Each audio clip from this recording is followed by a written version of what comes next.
Yeah, yeah, yeah. Come on. What I'm talking about.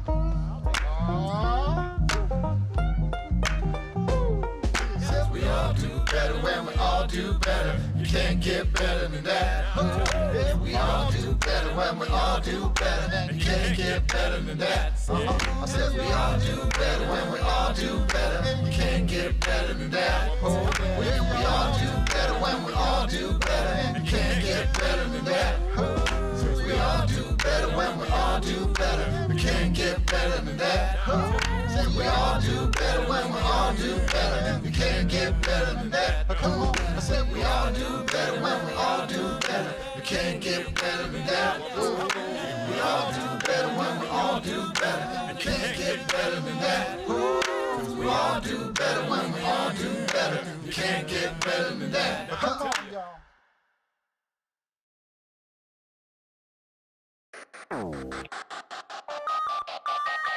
Man, that ain't no crime.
And that ain't no crime.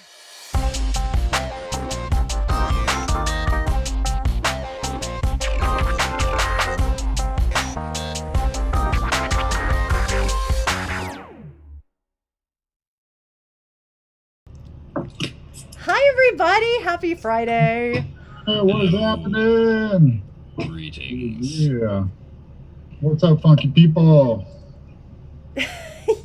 Sometimes I just feel like a head on a microphone. Wait, I'm gonna do some magic here. Whoa. Wait. Take Who am on I? you. It's. It's not working. It's me. Not Yeah, good. as you can see, we've been playing around with our green screens. This stuff. Yeah, I accidentally phased myself into an alternate dimension. Yeah, right. But you, of course, are not actually sitting in front of a green screen. I actually do have a green screen behind me, so if I tried to do that, it would not have the same effect. Oh, it could. You just have to choose a color that is not green. Right, and so you'd see the green screen behind me, and then I could turn like the checkers on my sleeves to be something different, which would be cool. Not Yeah. Do it. not wrong. Not wrong. Do it. I do still want Dolio to sing "Take on Me." Me.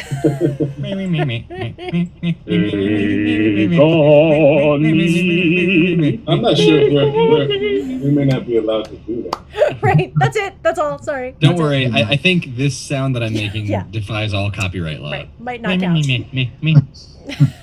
Wait, see, look, now we got cartoons happening behind us. Me. Good stuff. This is what you would get if you were on the Gangsta Van. Yeah. Hey, we got Lillian in Chicago here. We got Noli D. We got Rusty. It's so good to see y'all, our What up, y'all? trusty barnstormers.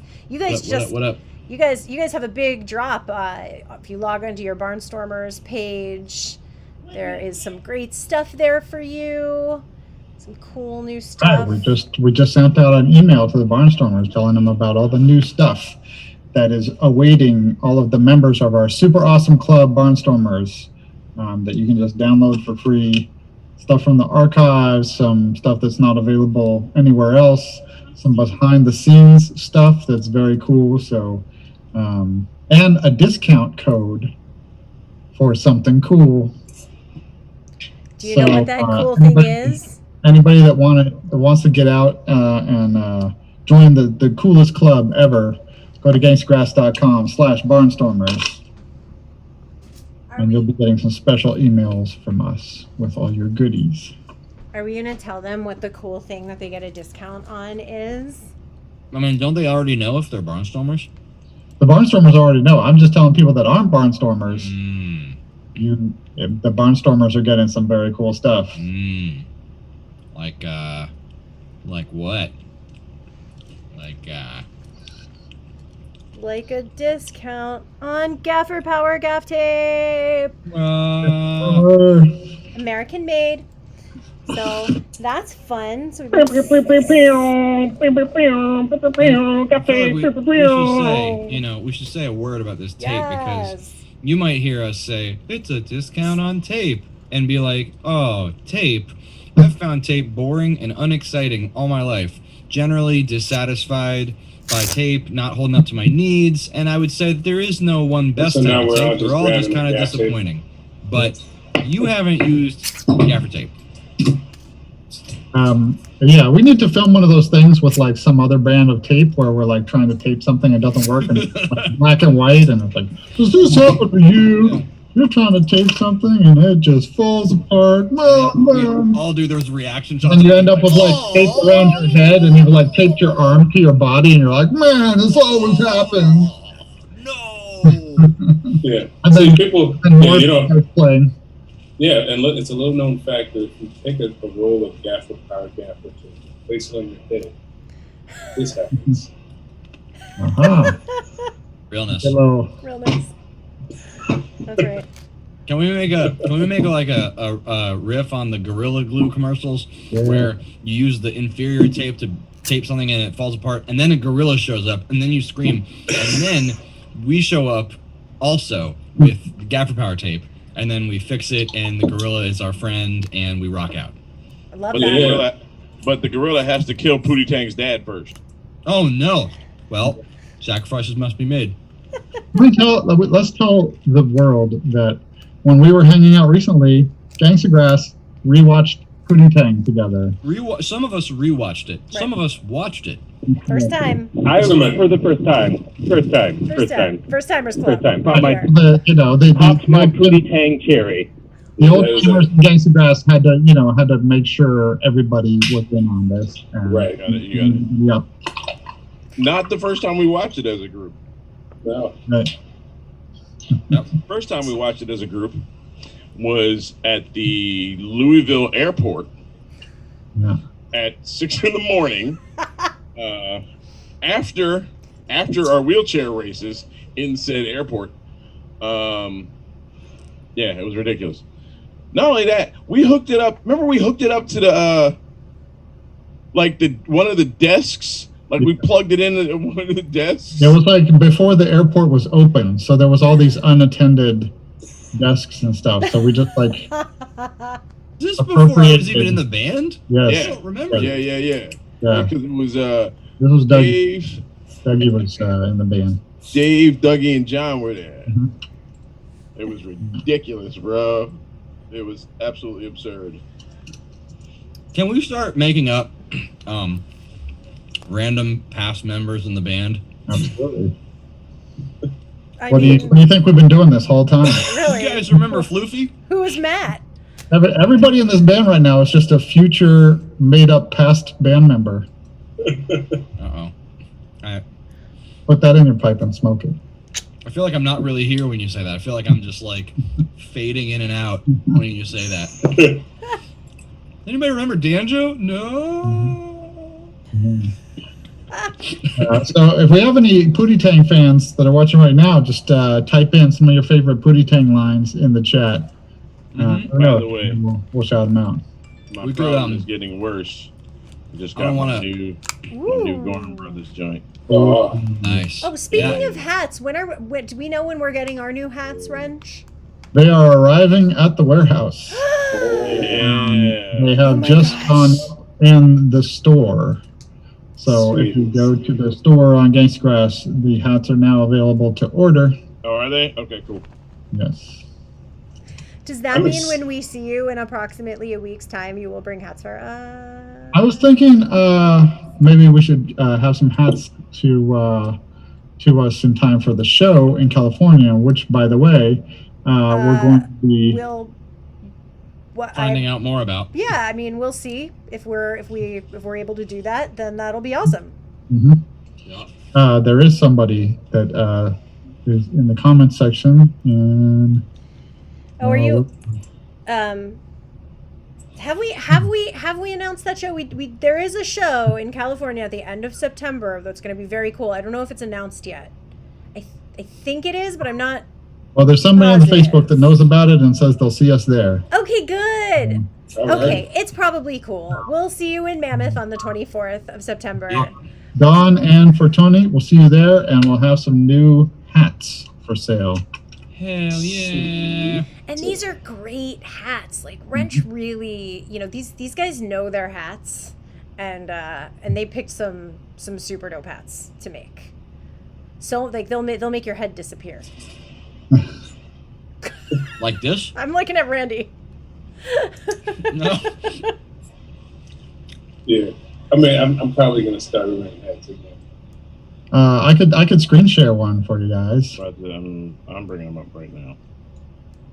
I need to know what these look like. Let me screen share one of them so the folks tuning in can see the kind of coolness that we got going on. Oh, It's and Ooh, It's nice. a green hat with a patch. Can I say, I think Patch Green White would be such a great like newscaster name, Yes. like local news, Hyphenated daytime. green Yeah, dash. Yes. it was. Yeah, totally. it was. Pull it back up. Pull it back up. Okay. Oh, these Yep. are sexy. Sounds like one of- KCRW. I'm Patch Patch Green Green White. White. I'm Pat Greenway. Yeah. Yes. That's one of your. That's one of your cousins. Yeah, right. It is. She married a dude named Yeah. Jacob White Yep. and changed her name to Pat Greenway. There you go. These are sexy as hell. You know what? I got a friend on Instagram that's been dying to hear it, but to see when we're getting our new hats. I'm gonna send her the link and she's gonna melt. True. It's true.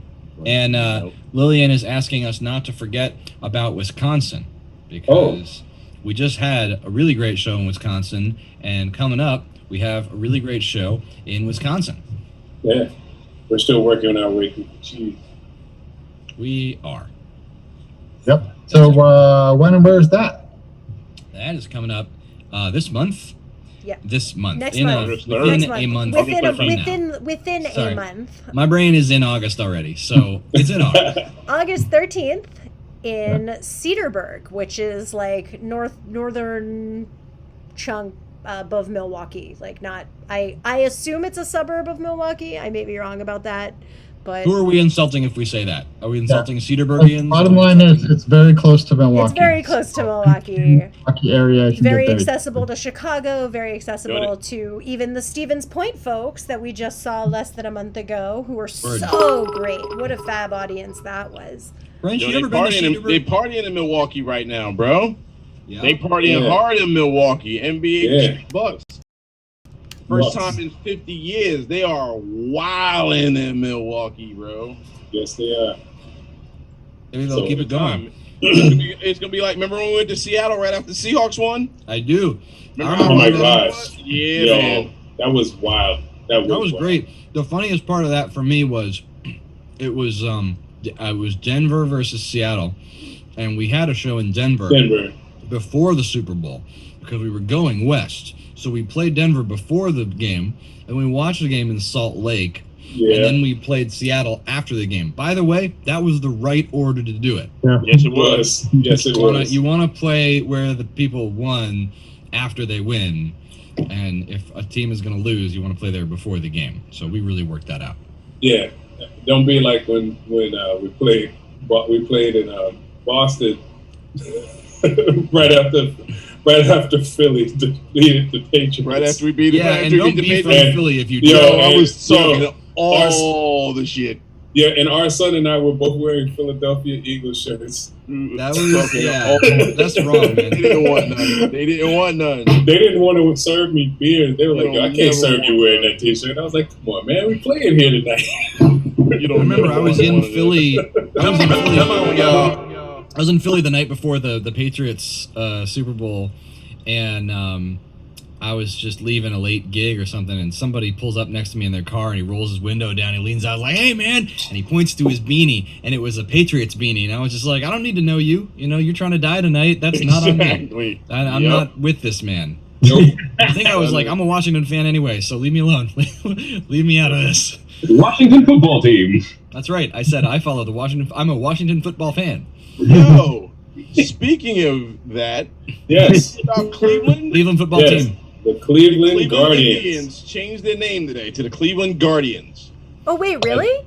Yeah, Yeah. so you only have to change the first half of the name. The first You know what?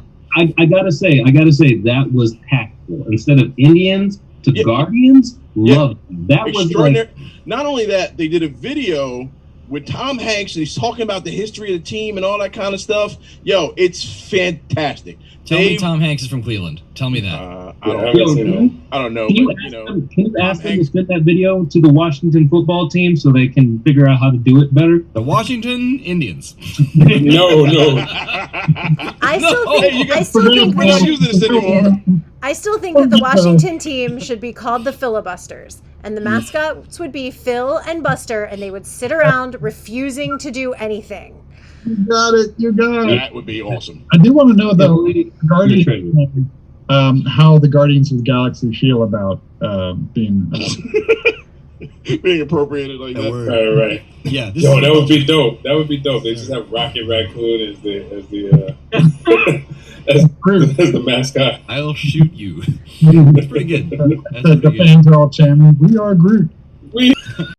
That would be amazing. That would be great. Cleveland, we're Please giving make- you this stuff. Cleveland, We're please, giving you this stuff. please make this a thing. Please make this a thing. We're giving you this. This is free. Yeah, but Pharaoh, if you like that name change and you think that's elegant, we had my high school in DC. Which high school? Wilson High School, which once was called Woodrow Wilson High School. Considering how many black people at that school, just you know, somebody thought about it. They had a meeting. There was some talking, and they said, I guess the guy who was like really all about the Klan, fan of segregation, loved Birth of the Nation. Like the best press quote about the movie Birth of a Nation came from Woodrow Wilson. He was just like, "This is history written in lightning. I love it." And so we were like, you know, it's 2021. Yeah. We maybe should try to change this. And Funny thing, they did actually consult with Tom Hanks on that, and they renamed it after Wilson, the tennis ball, Volleyball. the volleyball, the volleyball, Dude, no. Get out of here. the volleyball. No, that's terrible. I think we actually do have a pretty good volleyball team. When I think of it. But and the mascot has a bloodstained hand on it. No, they ended up going with. They actually went with Mr. Wilson from Dennis the Menace. I think it was him. All right. I'm gonna tell you in half an hour when you're done. I will tell you the actual name. But everyone go around because this is actually pretty good. Well, I have a story from the renaming struggle. Okay, but I should probably finish this and say that. Okay, Actually- okay, we take it back. It really was the new mascot is just a guy standing behind a fence. Ah. Nice.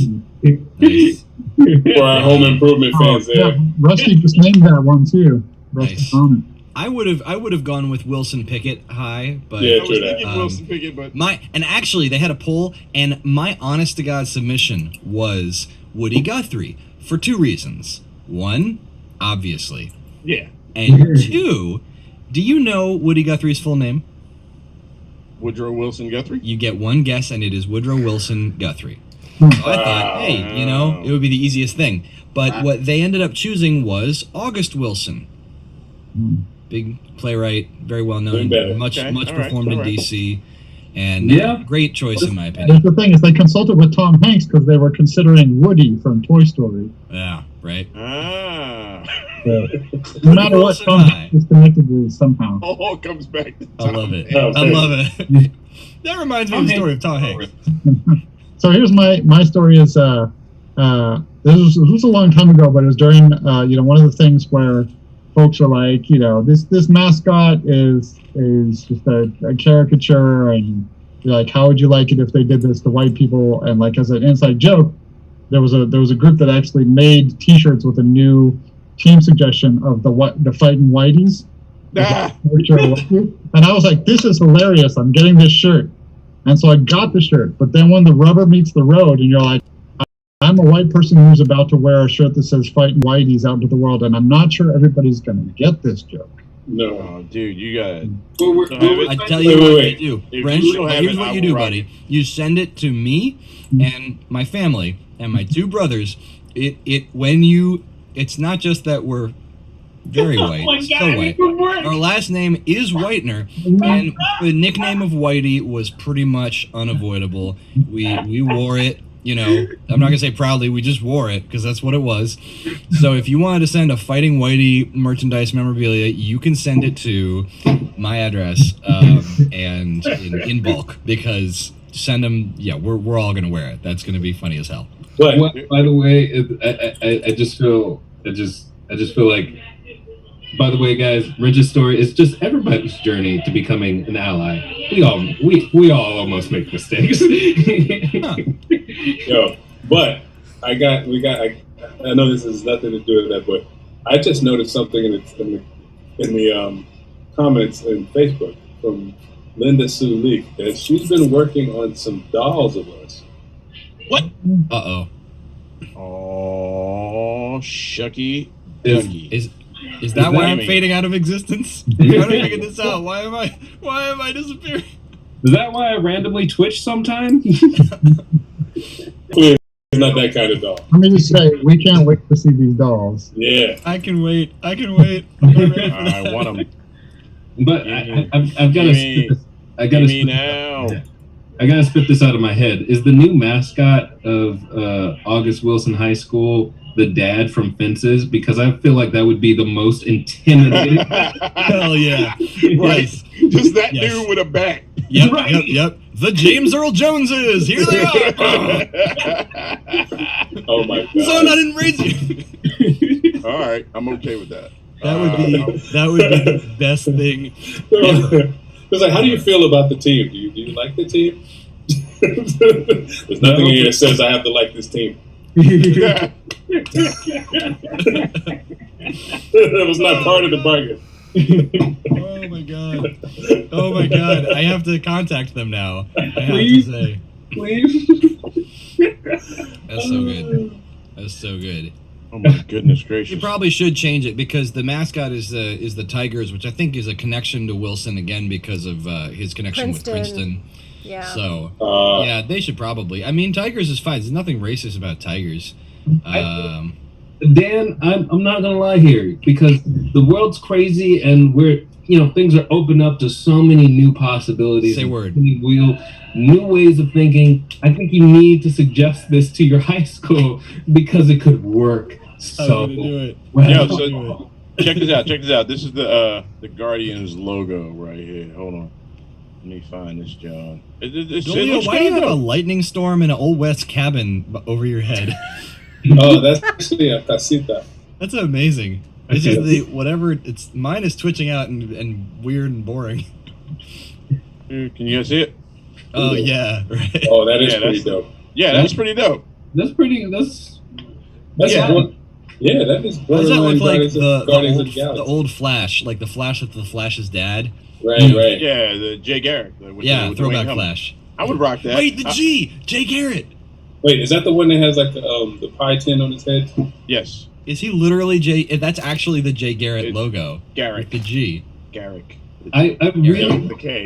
want to know. I want to know who thought of this logo, because it's really considerate. It considers a people's history. It considers bringing it forward. It considers They've been talking about. So last year they made the decision that they were going to change the name. and they've been talking about it for a while. And they were like, you know what? They went through a whole bunch of different names and ideas and stuff, and people were like, yeah, this is the one they're riding with. So they went with the Cleveland Guardians. Yeah, man, That's what's up. I'm impressed. I think it's dope. I'll rock Cleveland Guardians gear. I'll cop a hat. I would have to, man. My mom's from Cleveland, so I'd have to rep that. Yeah, I'll cop a hat. You know, If maybe the a Washington jersey. football team could do something like this, maybe we would like win sometimes. Yeah, I mean it's a lot, and plus the name is a lot shorter than what they were originally going with, which was the Cleveland Bone Thugs and Harmony. So Missed opportunity. According to the Sports Illustrated article, they're gonna stop using the Chief Wahoo logo on the uniform. The mascot pays homage to the Guardians of Traffic statues near the Progressive Field, and the owner Paul Dolan noted Friday he hopes the name Guardians help unify our fans and city. That's what's up. But Twitter, on the other hand, Oh, Yeah. Darby Dragons. I was looking at Twitter, like, because I saw it on Twitter at first, and I'm like, all right, cool. And yo, You know what beloved Mayor-elect Eric Adams says about Twitter? He says, "Ratsum fratsum, you kids these days in the Twitter. You can't have no politics on the Twitter. That's not where you get it." He said effectively something along those I lines. want to know though that logo, was that like 2 G's on the side of the baseball? yeah. Yep. So it could be like a gangsta and a grass. Yes, No. it could be. It most definitely Ethically. could be. Is that what we're gonna do to our hats? The little wings on them, like the Flash. Just I'm into glue it. those on. Just glue them on either side. Yeah. G earmuffs. Yeah. Oh my goodness, that's such a Cleveland. We got something for you. Just wait. That's the genius move, is hijack something that already is popular for a different meaning, and then just be like, yeah, that's our logo. Wait, that's the Cleveland logo. Yeah, it's our logo now.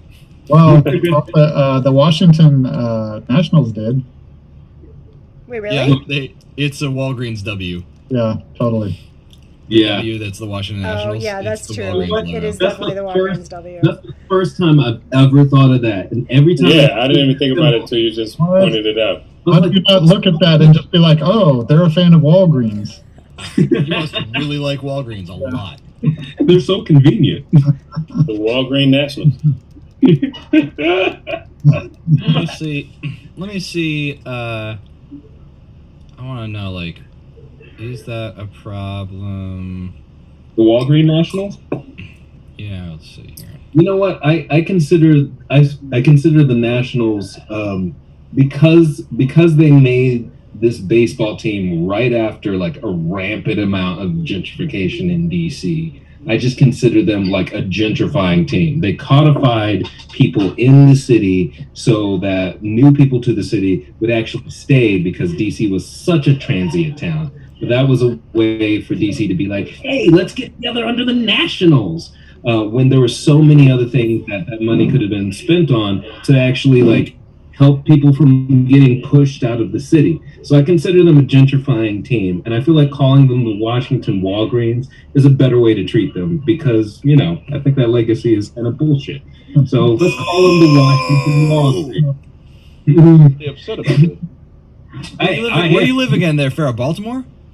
My mom, my grandparents were raised in DC. My great grandmother had a place off of Minnesota Avenue, and now we don't have that anymore because it's too expensive. And my great grandma's old neighborhood is getting gentrified, and they finally started to clean it up when they wanted to move new people in. So, you know, I have feelings about it. Fair enough. Go Washington Walgreens. Yeah. I would relate to that. Just like a team being able to just sort of like represent a side of a city. Because in New York, you definitely have the Mets, which is a baseball team, the New York baseball team, and you have the Yankees, which is the wealthy New York baseball team. Oh, wow. Well, then Y'all have Doesn't the New York football team is Right, I'm based seeing out the of Giants Jersey, and the right? Jets as a similar kind of a situation. Sure. Yeah, why did you also have the Brooklyn Nets and then the Knicks? The Knicks. The Why Nets are does- branded. The Nets just got there like 2-3 years ago. They were in Jersey for the longest time.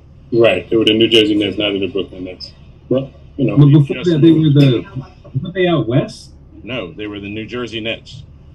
Just No, I thought they were in somehow another city. nobody had like. I mean, feel that like is I had technically never west heard of New that. York, but I I feel hope like we had everybody's never- enjoying Pharaoh's hair coming in and out of existence. Always. Usually it does that. But speaking of city-specific things, here's something that I would love for people to chime in on the chat that are watching on Twitch and Facebook and YouTube.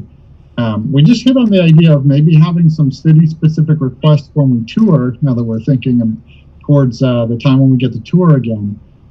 We were just playing in Wisconsin for 4th of July and realized we should put on our rider, we should put cheese curds backstage. And that way we get cheese curds because we're in Wisconsin. So any other things that people out there, thank you for having sleeves. That was me. Anything, anybody out there that would that you would suggest, any cities that we're going through that we should like make a request, or states that we should put a little specific request for our backstage goodies? What would it be? But also, like, just skip the middleman. What backstage goodies do you have that you want to bring to us backstage on your motorcycles if they are boiled peanuts and local beer? I'm looking at you, Jim Stillman. We do put local beer on the like Yeah. when I advance the shows, I talk about if it matters, we appreciate things like local beer and cheese and chocolate and fresh fruit and berries, grapefruit juice. We like all of those things. Yeah, and those are the most consistent things anyways. The local beer is the thing that usually does end up in that green room for us, which is something we really appreciate.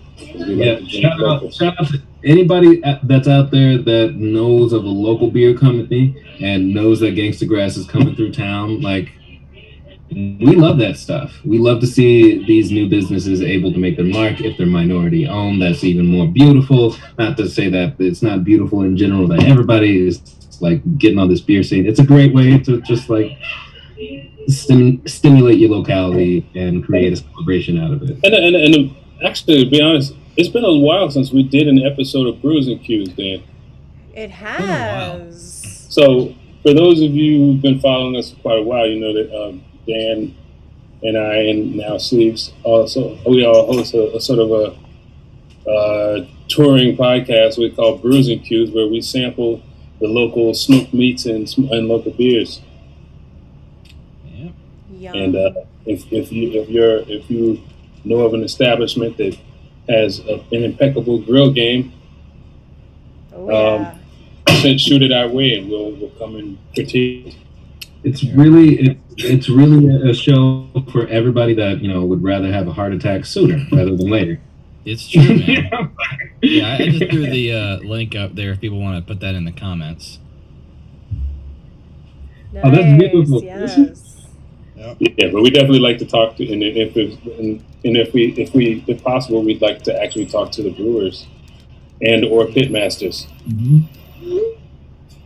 We have seen some pretty cool stuff out there, Yeah. like the 6th Street Brewing Company in Knoxville. West 6th, yeah. Here's one right here. That's fantastic. What you got? Yep. Abolitionist Ale Works. Oh yes. Where we stayed at over in Charlestown. Interesting note about the West 6th Brewing Company, not to be confused with Magic Hat Brewing Company. Unlike the Washington Nationals and Walgreens, I believe there was actually a lawsuit between the West 6th Brewing Company. Let me see if I can pull up the logo here.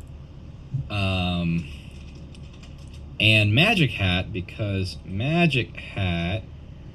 They make number 9.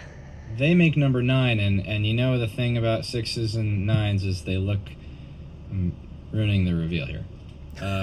Screen share. Is this going to be a sex thing? It's Can I screen share some sex stuff for you guys?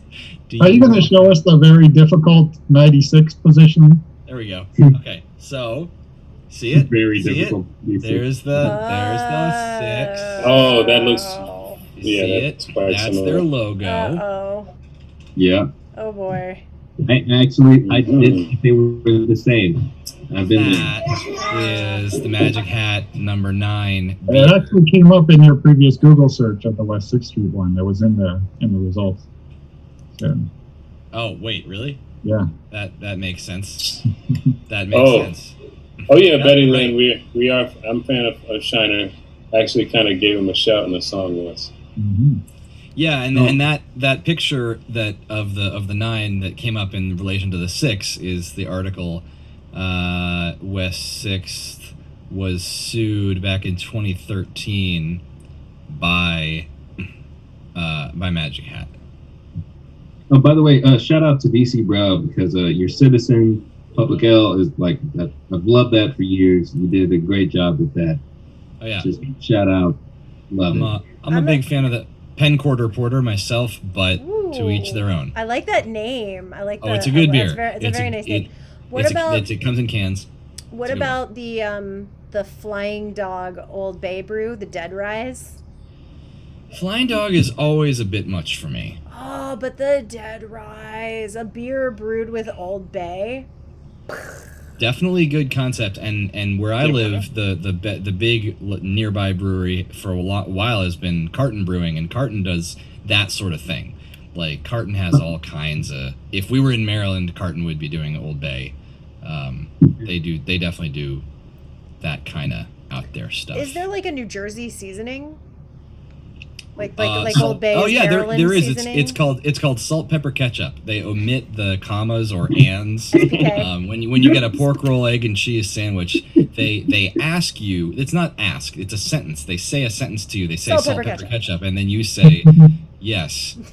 Oh, that's in Philly. That's everywhere, in Philly. That's what they put on the wings. It's like That's salt, on the pepper, wing ketchup, spot. hot sauce, Ketchup, hot sauce, yeah. all together. But that's one word.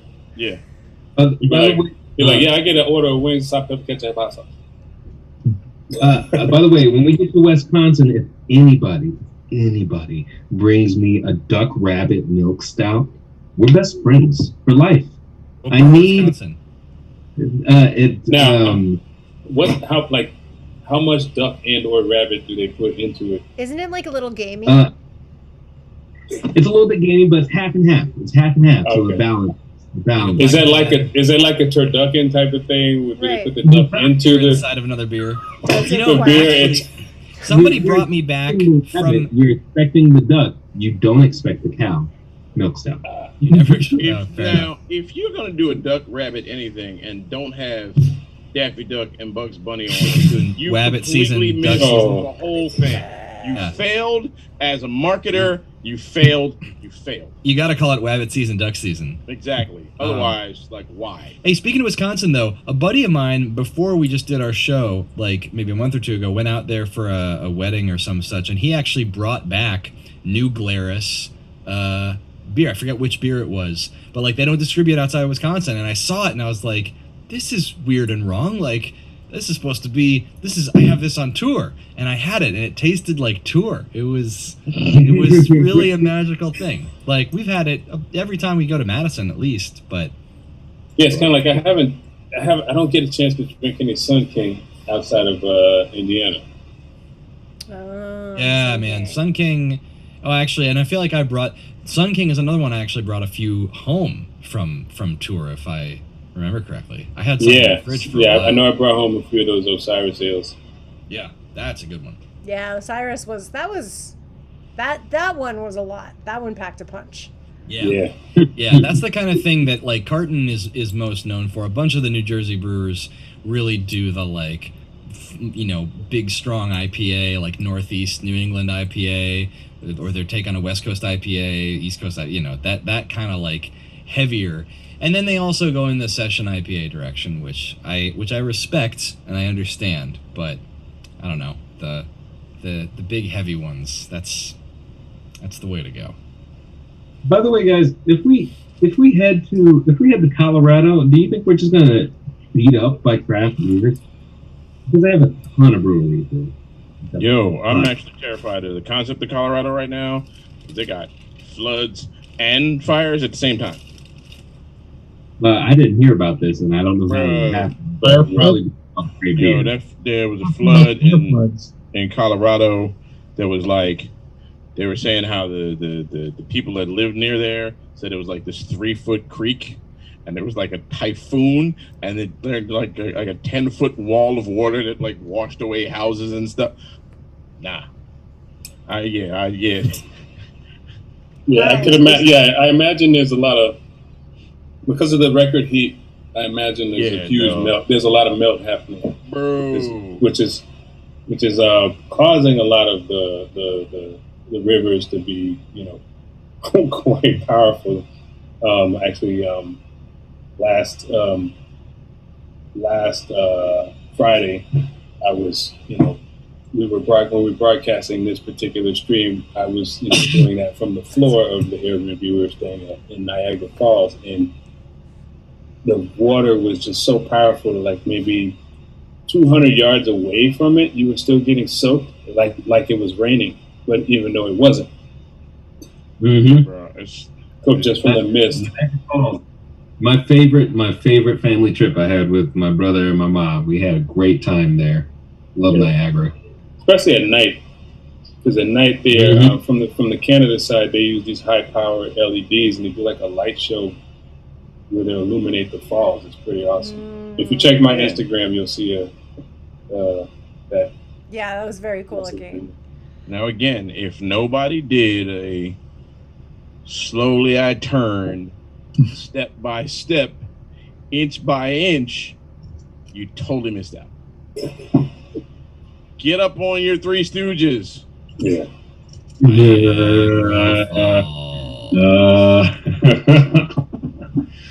I got my favorite pair of shoes in Niagara Falls. I don't know if you guys have seen them, because I wore them so much they were kind of destroyed. I tried to have them like remade, but they're like high heel Converse, like Chucks. They're basically like high heel Chucks. Yeah. I remember which ones you got. Yeah. Very, very cool. Niagara's a good shoe town. And speaking of Niagara, very close to Canada. And we did have a question from Cedric in the YouTube chat about when we'll be to Canada. And as we said in the chat, it's as soon as we can. Really, we can't wait to do those summer festivals. We had a bunch of stuff put off from 2020, so that was our plan. And obviously things changed, and so we don't know exactly when it's going to be. But we're so excited to get back to Canada. Love playing up there, and definitely gonna run the gamut right across Canada as soon as we reasonably can do it. And it's an interesting phrasing on the question too, where they were asking how big a venue do you require to show up and play, and which part of that comes down to like obviously the money logistics of it, but I think we're also thinking a lot about the size. I mean, obviously big stage is great, big crowd sort of not so much, right? Like these days, to be safer, you really want like at least a more dispersed crowd. Like a big crowd is fine, but we want the venue to be so big that people can stand safely, comfortably apart from each other. Yeah. So just to sort of answer your question in a different way, like we're really thinking about this stuff this year that we've never had to think about before. Like who cared in 2018, 2019 if we packed into like some basement club somewhere, as long as we could cram people in up to the elbows, and charge everybody a ticket price. That's cool. That was the model. One time we crammed people into a green room. Yeah, we did. We did. That was yeah. I'm just saying, if you pay me right, I'll play in your garage. But so that is one additional consideration that we've been thinking about now is, we want these outdoor open air venues in the summer have been really good for us, and we're gonna continue with that as much as we can. Yep. Yeah. Plus, you get to be out in the fresh air. That. Yeah, we're trying to be real safe and thoughtful and make sure that people don't have to make a choice between seeing Gangstagrass and being safe and keeping their loved ones who are not yet vaccinated for whatever health or age reasons safe as well. You know, just keeping the community safe. It matters a lot. And, you know, we want to be able to do shows while still being thoughtful and mindful of the choices that people have to make to decide whether to see us or not. Yeah, Exactly. And we gotta be mindful. Everybody should be mindful. Like, you know, Delta variant isn't any sort of joke. We need to take this seriously. And, you know, if we could just be like a tad more patient with this stuff, we wouldn't have to worry about it as much. So be careful out there. Make sure you guys are still getting checked. And I miss the small intimate shows. Where was it where we were packed in a basement in the UK? Oh, Is that Glasgow. Glasgow. We are a wee venue. Yeah. Totally sold out. great crowd. I mean, Glasgow really came out, but man, yeah, it was packed in there. It was Super tight. packed. Yeah, it was. We're really looking forward to getting back to the UK too, especially obviously. Yeah. But you know, June 2022. If yep. you have tickets for the September 2021 series that we had to put off, all that stuff should be transferable. So we'll see you in June. You guys see that I figured out the name for how like turning 12 and getting your vaccine is now like a The vaccine, The vaccine, that was genius. That's I obviously I Love look the forward to vaccine, that. I'm in a place right now where I'm not sure whether the vaccine will be ready for people under 2 before my son actually turns 2. So that's just a little waiting game that I'm playing right now. But I like the Vaccinera thing is very cool too. That is pretty cool. That's right. I'm gonna get the one that Aaron got and give half of it to Alex. So when you do Yeah, I need 5 vaccinetta- shots. Can't say why. When you do a vaccinetta, I guess you can't really have a party. So you just go to a gymnasium and stand there by yourself in a pretty dress. It's all about the ceremony of like being in bed the next day because you're like have a sore arm and you're like got some like Nice. lethargy. Yeah, what you do, you dress up the arm. The little dress is on the arm. Yes. The skirt is down at the elbow. Right. That's awesome. That's awesome. A little tiara on the shoulder. Right. Now, if You do a little shoulder dance. if you go all out, you got to have 5 other people that escort. Yeah. That have the same arm They dress. have like the they have like the suits though. They have the suits too. Your uncle comes up and your uncle has his shoulders in a suit. He's like, I want to dance with you. You're like, no, uncle, I don't want to dance. Right. Instead of the padrino, you get like the your primary care physician. But this is the good thing about that though.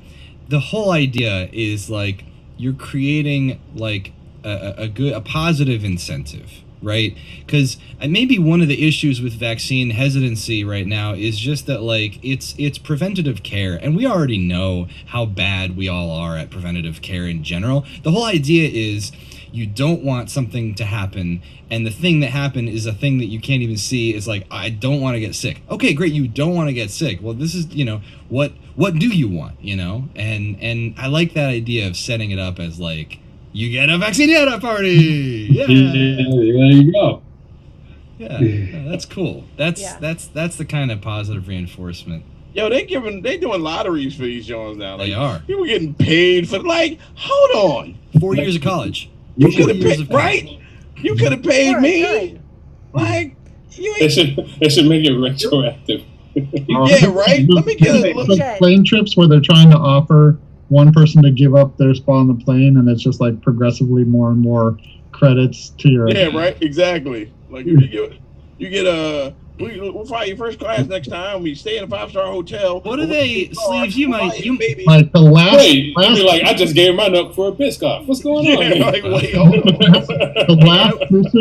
The last person to get the vaccine gets like all the money. Yeah, right. Jeff Bezos is like whoever gets the vaccine last. Bad incentive structure. They're doing a white elephant with the vaccine. Yo, that would be hot if like the next time Elon Musk should do it, since he hasn't gone up in space yet. He's be like, look, if you get vaccinated, I'll take you up in space with me. Like, Fly spaceships.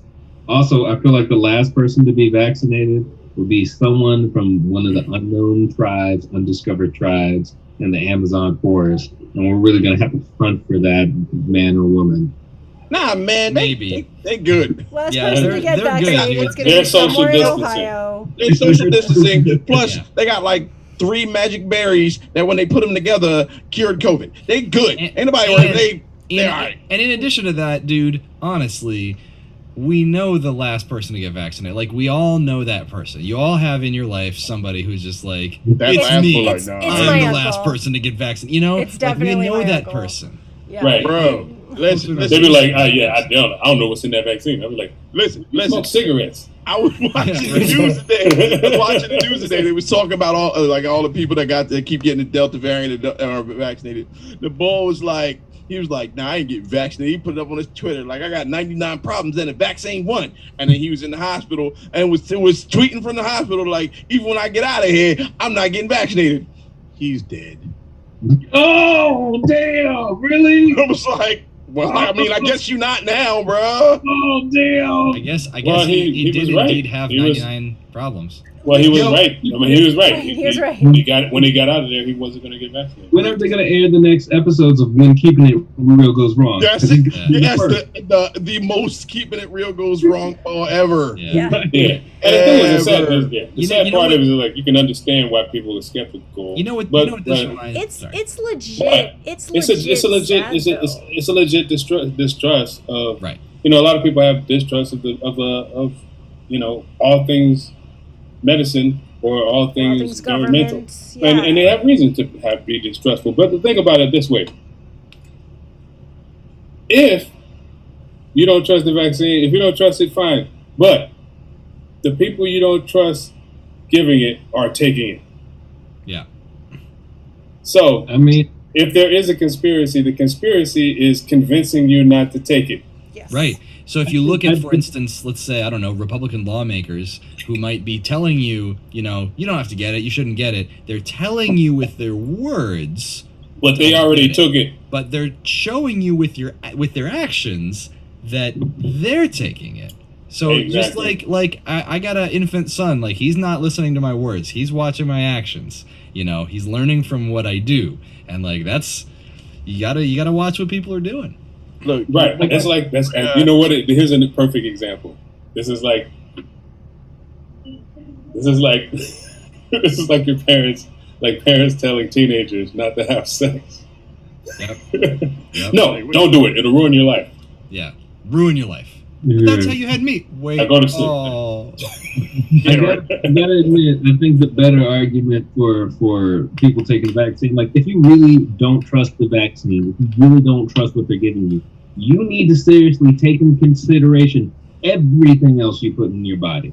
You need to take into consideration the high fructose corn syrup, The the processed aspartame. foods, the beer, what you smoke. You really need to take a survey of that. Water. Wait, Sleeves, did you say gasoline? I said aspartame. You need to stop popping that You gasoline. gotta make sure that gasoline you're taking is like organic gasoline. Right. Yeah, unleaded. you know them big Unleaded. bags of Unleaded. gasoline you got in your trunk? Yes. Yeah, yo, for real. That's the thing. It's like these are the same people who were putting back gasoline in Bags of bags, gasoline. shopping bags in their trunk. Trunk. I was like, wait a minute. So I need to trust you about Nah. about vaccines. Nope. You know- You're the last person I trust on anything, I bro. recently heard a really good friend who just like he gave up a very good job, very cushy job, because he just does not trust what's going on.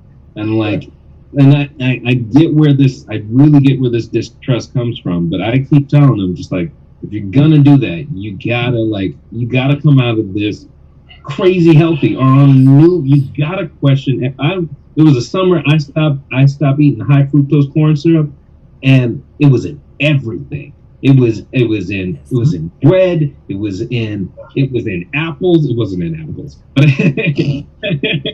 So it a was lot of in things with everything. apples. Apple sauces often Right, have right. it. I had But to. you already Apple juices you already know often have what we it. do over here. So That's right. There was if you're not going to We take the make our own vaccine, bread. you gotta be able to give up a lot of other stuff. And if you do that, then power to you, because at least you're getting to the edge of really questioning what food processing is, or what chemicals we're using in food. And not just in food, but think just about talk- what you just put talk to on your your doctor. skin Talk as well. to your doctor. Yeah. Ask your doctor, Ask your primary whoever you care trust. physician. Ask them what they think you should do regarding vaccination. You're talking about Dr. Pepper, right? Ask Dr. Pepper. Because if you're not talking to Dr. your Pepper has doctor, hypertension too. if you're just And not talking about Dr. Benny Boombots if for the Rodney Dangerfield fans out there. And I think it's important to bear in mind, like, we know that for a lot of people, like, there are people that you trust in your life, and those people might be like your local community leader, your local faith leader, somebody like that, and not even necessarily your doctor. And I just want to say, there are reasons why maybe it's appropriate to trust your local community leader, your local faith leader, your mom, your dad, you know. There's reasons why you might want to trust, like, people on TV, whatever. And those reasons apply to, like, their particular relationship with you and their particular expertise. If you have questions of faith, for instance, you should probably talk to your faith leader. You should probably not go to the doctor and be like, is there a God? Right? That probably you shouldn't have that conversation. Be like, they'll charge you for that time and not give you a satisfactory answer. Unless it's Dr. Pepper. Oh, right. Unless Dr. Pepper is all things. Yeah, I mean that's definitely the simple answer. Dr. Pepper has 23 PhDs. Yeah, man. PhD stands for flavor. Like Mr. Pibb dropped out of grad school, so He's just Mister. Actually, it's actually Master Pibb. He has a master's. That's how that works. That's Master P. It's Master P. Master P. You're getting it mixed up. No. He doesn't make soda. He makes rice. Yeah. And so like, it does actually. But like, if you're not gonna talk to your doctor about questions of faith, like, don't talk to your faith leader about questions of medical science. You know what I'm saying? Like, don't talk to me about questions of medical science. I'm not a doctor. Like, none of us are doctors. Wait, Dolio, do you have a PhD? You can talk to me about medical things. Do not ever talk to Brian Farrow about your medical questions. No right answer. Don't do that. Oh God, don't do that. Many people have died. That's not fair. No, but you know what I'm saying. Like, if you Brian Farrow's a maniac. He's been murdering he's people. not to be trusted. You just gotta rub your arms like a lot. A lot. Like, you know, what's wrong with you? Just rub your arm. In the Karate Kid, where, like, Pat Morita, you know, and then he puts his hands on you. Like, that's all you need. That's all you need, and you're good. Or Chris Rock, just put some tussin on it. Yeah, don't. No, but in all seriousness, I buried too many people last year. Yeah. Not even this last year, just over the past year and a half. Yeah. My mom almost died because of this. Yeah. And one is too many, right? Exactly. Like, one is too any is too many. And even, like, I'm thankful to not really have lost anybody close to me, but I was just seeing my in-laws for the first time in a while, and they are just past the long COVID of it's been like a year and a quarter, because they got it early on. All right, and they are just improving, finally having gotten, by the way, the vaccine. That's actually made a big improvement. So I know this isn't going to be a lot of people, but, like, if you are suffering from long COVID, that right there may be enough reason to get the vaccine, because it can actually improve how you're doing right now. So there's a lot of reasons to do it. And you don't want to be, I mean, we've kind of made light of some of this a little bit through the course of the conversation. I'm not going to get the vaccine, and then he ends up dead. But actually, I mean, what nurses in hospitals are seeing, what people in healthcare are seeing, are people about to get intubated saying, "Can I get the vaccine?" And the nurse, the doctor, the respiratory therapist has to say, "I'm sorry, it's too late." And That's tragic. Exactly. That's devastating. That's terrible. We don't want to see anybody in that situation. You don't want to have that regret as your last thought. Yeah. Yeah. Indeed. Yeah. But now that we've covered that, we can get back to recommending that people talk to Dr. Dre, which is And Dr. Dan J. Toma brought No, that. I keep telling people Dr. Dre's doctorate is in philosophy. Well, Dan Toma suggested that in the Twitch chat, and I thought it was a good one to Very bring up. good. Although I would like to talk about the fact that we have a whole category of flavors of soft drink where you know what the flavor is because the name starts with doctor. How does that happen? How many?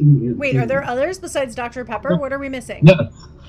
So I think Do they all taste like cough syrup? Walmart one was called like Dr. Thunder. Well, see, this makes Dr. sense. Thunder They is all the thing, taste yeah. like cough syrup, and of course, it would be a doctor that would prescribe you cough syrup. Now, So, remember, back in the day, those doctor drinks would have things like morphine or opium Cocaine. or coke Right. or marijuana extract. Well, the thing is that what we associated with soda is used to be served in pharmacies. that's right. Yeah, That's right. That's a Found good- at the pharmacy. because they used to be tonics.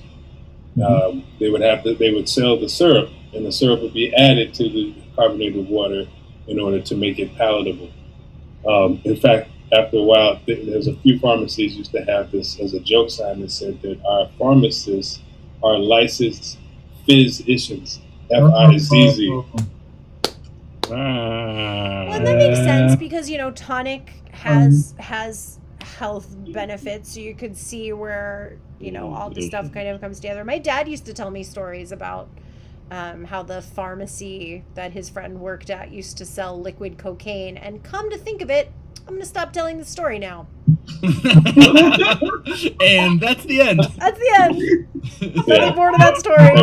Nothing involving a roof. It's a or short and cutting boring through a story. roof or anything like that. None of that. Nope. Yeah. Cool. My daddy is in heaven now. You know that these stuff like Diet Coke actually still has health benefits. It cures your non-cancer problems. Oh, dang. Except for the Dang. aspartame. Aspartame is not bad. Formaldehyde is super bad. Well, yes, and whether aspartame turns into formaldehyde in certain situations, I mean... right. I mean, so it obviously does much better things when it's being metabolized in your body. We have a request for a consultation with Brian Farrow on a medical issue. Oh, dear God. Yeah. Brian, will you answer this for Cedric Solomon in the YouTube chat? Cedric says, "My left arm hurts when I sneeze. What's wrong with me, Farrow?" You gotta. If you're gonna, this is already good. You got to get out the house. You got to go on a very, very long trip. I would suggest that you get all the way up to the Yukon, and I go across Canada. Also hit BC because BC is beautiful, but go all the way across the country. Do some ice fishing for a little bit. If you're still feeling it, you got to do the Iceman Hoffman thing and hop in the water, be in that cold water for a little bit for as long as possible.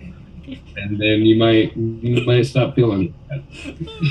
None of this is medical advice. I was expecting him to say something like you have to purify yourself in the waters of Lake Minnetonka. I thought he was going to lead with, you're a Taurus, right? Or like a Pisces? First of all, I can't answer this question. I've heard this condition before, and it's helped other people. I'm not sure where they are now, but it's helped them. I'm not sure. They're at the bottom of a lake somewhere. Real quick, what size shoe do you wear? Me? Okay, all right, cool. Yeah, do all that stuff I said. Yeah. But I'm assuming Taurus. Unfortunately, is this person a Taurus? Cedric, are you a Taurus? Yeah, Armadillo. Gemini, very close. I know We're a in lot the of right medical part of the professionals say calendar. that if your left arm hurts, it can be a sign of a heart attack, which I don't know where they're getting that from. That's clearly an arm attack. If your arm... Yeah, duh. Obviously. Your heart's not in your arm, okay? Yeah. All right, are you familiar with the movie Evil Dead? Welcome back to medical advice from Gangstagrass. You're gonna want to get a chainsaw, right? just cut that front part off. You'll be all right. And then just attach I feel like attach a shotgun to the stump. And what's It'll always be fine. surprising about people that come to me with this issue is that they always send me pictures, give me updates until they get to Nova Scotia, and then I just don't hear from folks anymore. So, That just means they're cured. They're cured. That's it. yeah. well, that's the problem with my patients. After they're cured, they just stop coming to me. But like that just means 100% success rate. So yeah, 100% success rate. I'm so so glad you thank asked, Cedric. Cedric. I hope you do well. Keep sending me pictures. And once you hit Nova Scotia, good luck. Keep sending me pictures. None of this is medical advice. What I do. None of this is medical advice. So None regular- of it. You better say it. Good luck. Can I New regular feature on the Gangstagrass live stream is Ask Dr. Gangstagrass. can I say though? Can I say I wanted to get back to the keeping it real thing because I do feel like, and then we can drop it and move on. But I do feel like there is. I wanna ride with you. We want to Yeah. ride with you too. You too. Yeah. I Thank you feel for like- hosting. All right. I feel like there's a lot of the anti-vaccine stuff comes or like anti-health self preventative care stuff comes from this idea of like toughness or like keeping it real. Like I'm not gonna like punk out and like take preventative measures like a wimp. And to that I would offer Worf's response to his son Alexander, his Klingon, Alexander's fully so Klingon cute. son, but who like himself is sort of culturally torn. So Alexander ends up spending time with Worf, living on the Enterprise. Right. And Remember, he was mostly going- raised by his grandparents on Earth prior to this. Worf was raised by foster human parents on Right. Earth, And and Alexander Alexander- was raised by those same foster human parents for a period of time. And then Alexander ends up spending some time on. So he's sort of not really fitting in. He's not really adjusting anywhere well. And on the Enterprise, he's going to school, going to daycare with other kids, and he's just like displaying these natural Klingon tendencies for aggression and stuff. And he's really making a solid case. He's like, I want to go back to the Klingon homeworld. I want to live with my people. I want to live with Klingons and do Klingon stuff. That would be the greatest challenge. And I, as a Klingon, love challenge. And Worf is just like, I don't know if that's the right thing for my son. So finally what he says is, yes, I believe in you and I support you. And if you choose to go back to the Klingon homeworld, I fully believe that you're up to the challenge. And I think that you would do really well there. However, he says, if you choose, there is a greater challenge that I have set for you. I remember this one. And the greater challenge would be you stay here with Starfleet on the Enterprise with these weird humans whose ways you don't understand, that don't really fit with yours. And you work and you try to make it work and you try to be yourself and retain your Klingon identity, but also see if you can't, integrate and get along with the folks here. And I come back to that because I think it's a legit important thing to say, yeah, if you want to do the tough guy thing, not to characterize, but a lot of us out there not getting, not going to a doctor, let alone getting vaccinated, are male. If you want to do the tough guy thing and not get vaccinated, fine. But if you want to do an even tougher thing, show some humility and get vaccinated. So much great wisdom from Star Trek. So I mean, much. It was always Worf. It was never actually LaForge. We all like LeVar Burton, and he was great in Reading Rainbow, and he was great in Roots. LaForge did not know what to do with women. Oh my God. Jordy had no game, bro. It was worse than no game. I mean, Well, you have to understand. You have to understand how hard it must have been to try to concentrate on having a conversation with someone you're interested in when you can see their entire skeleton. word. All right. A That lot of explains data coming in. so much. That's true. Point. That's true. Speaking of data, Data had game.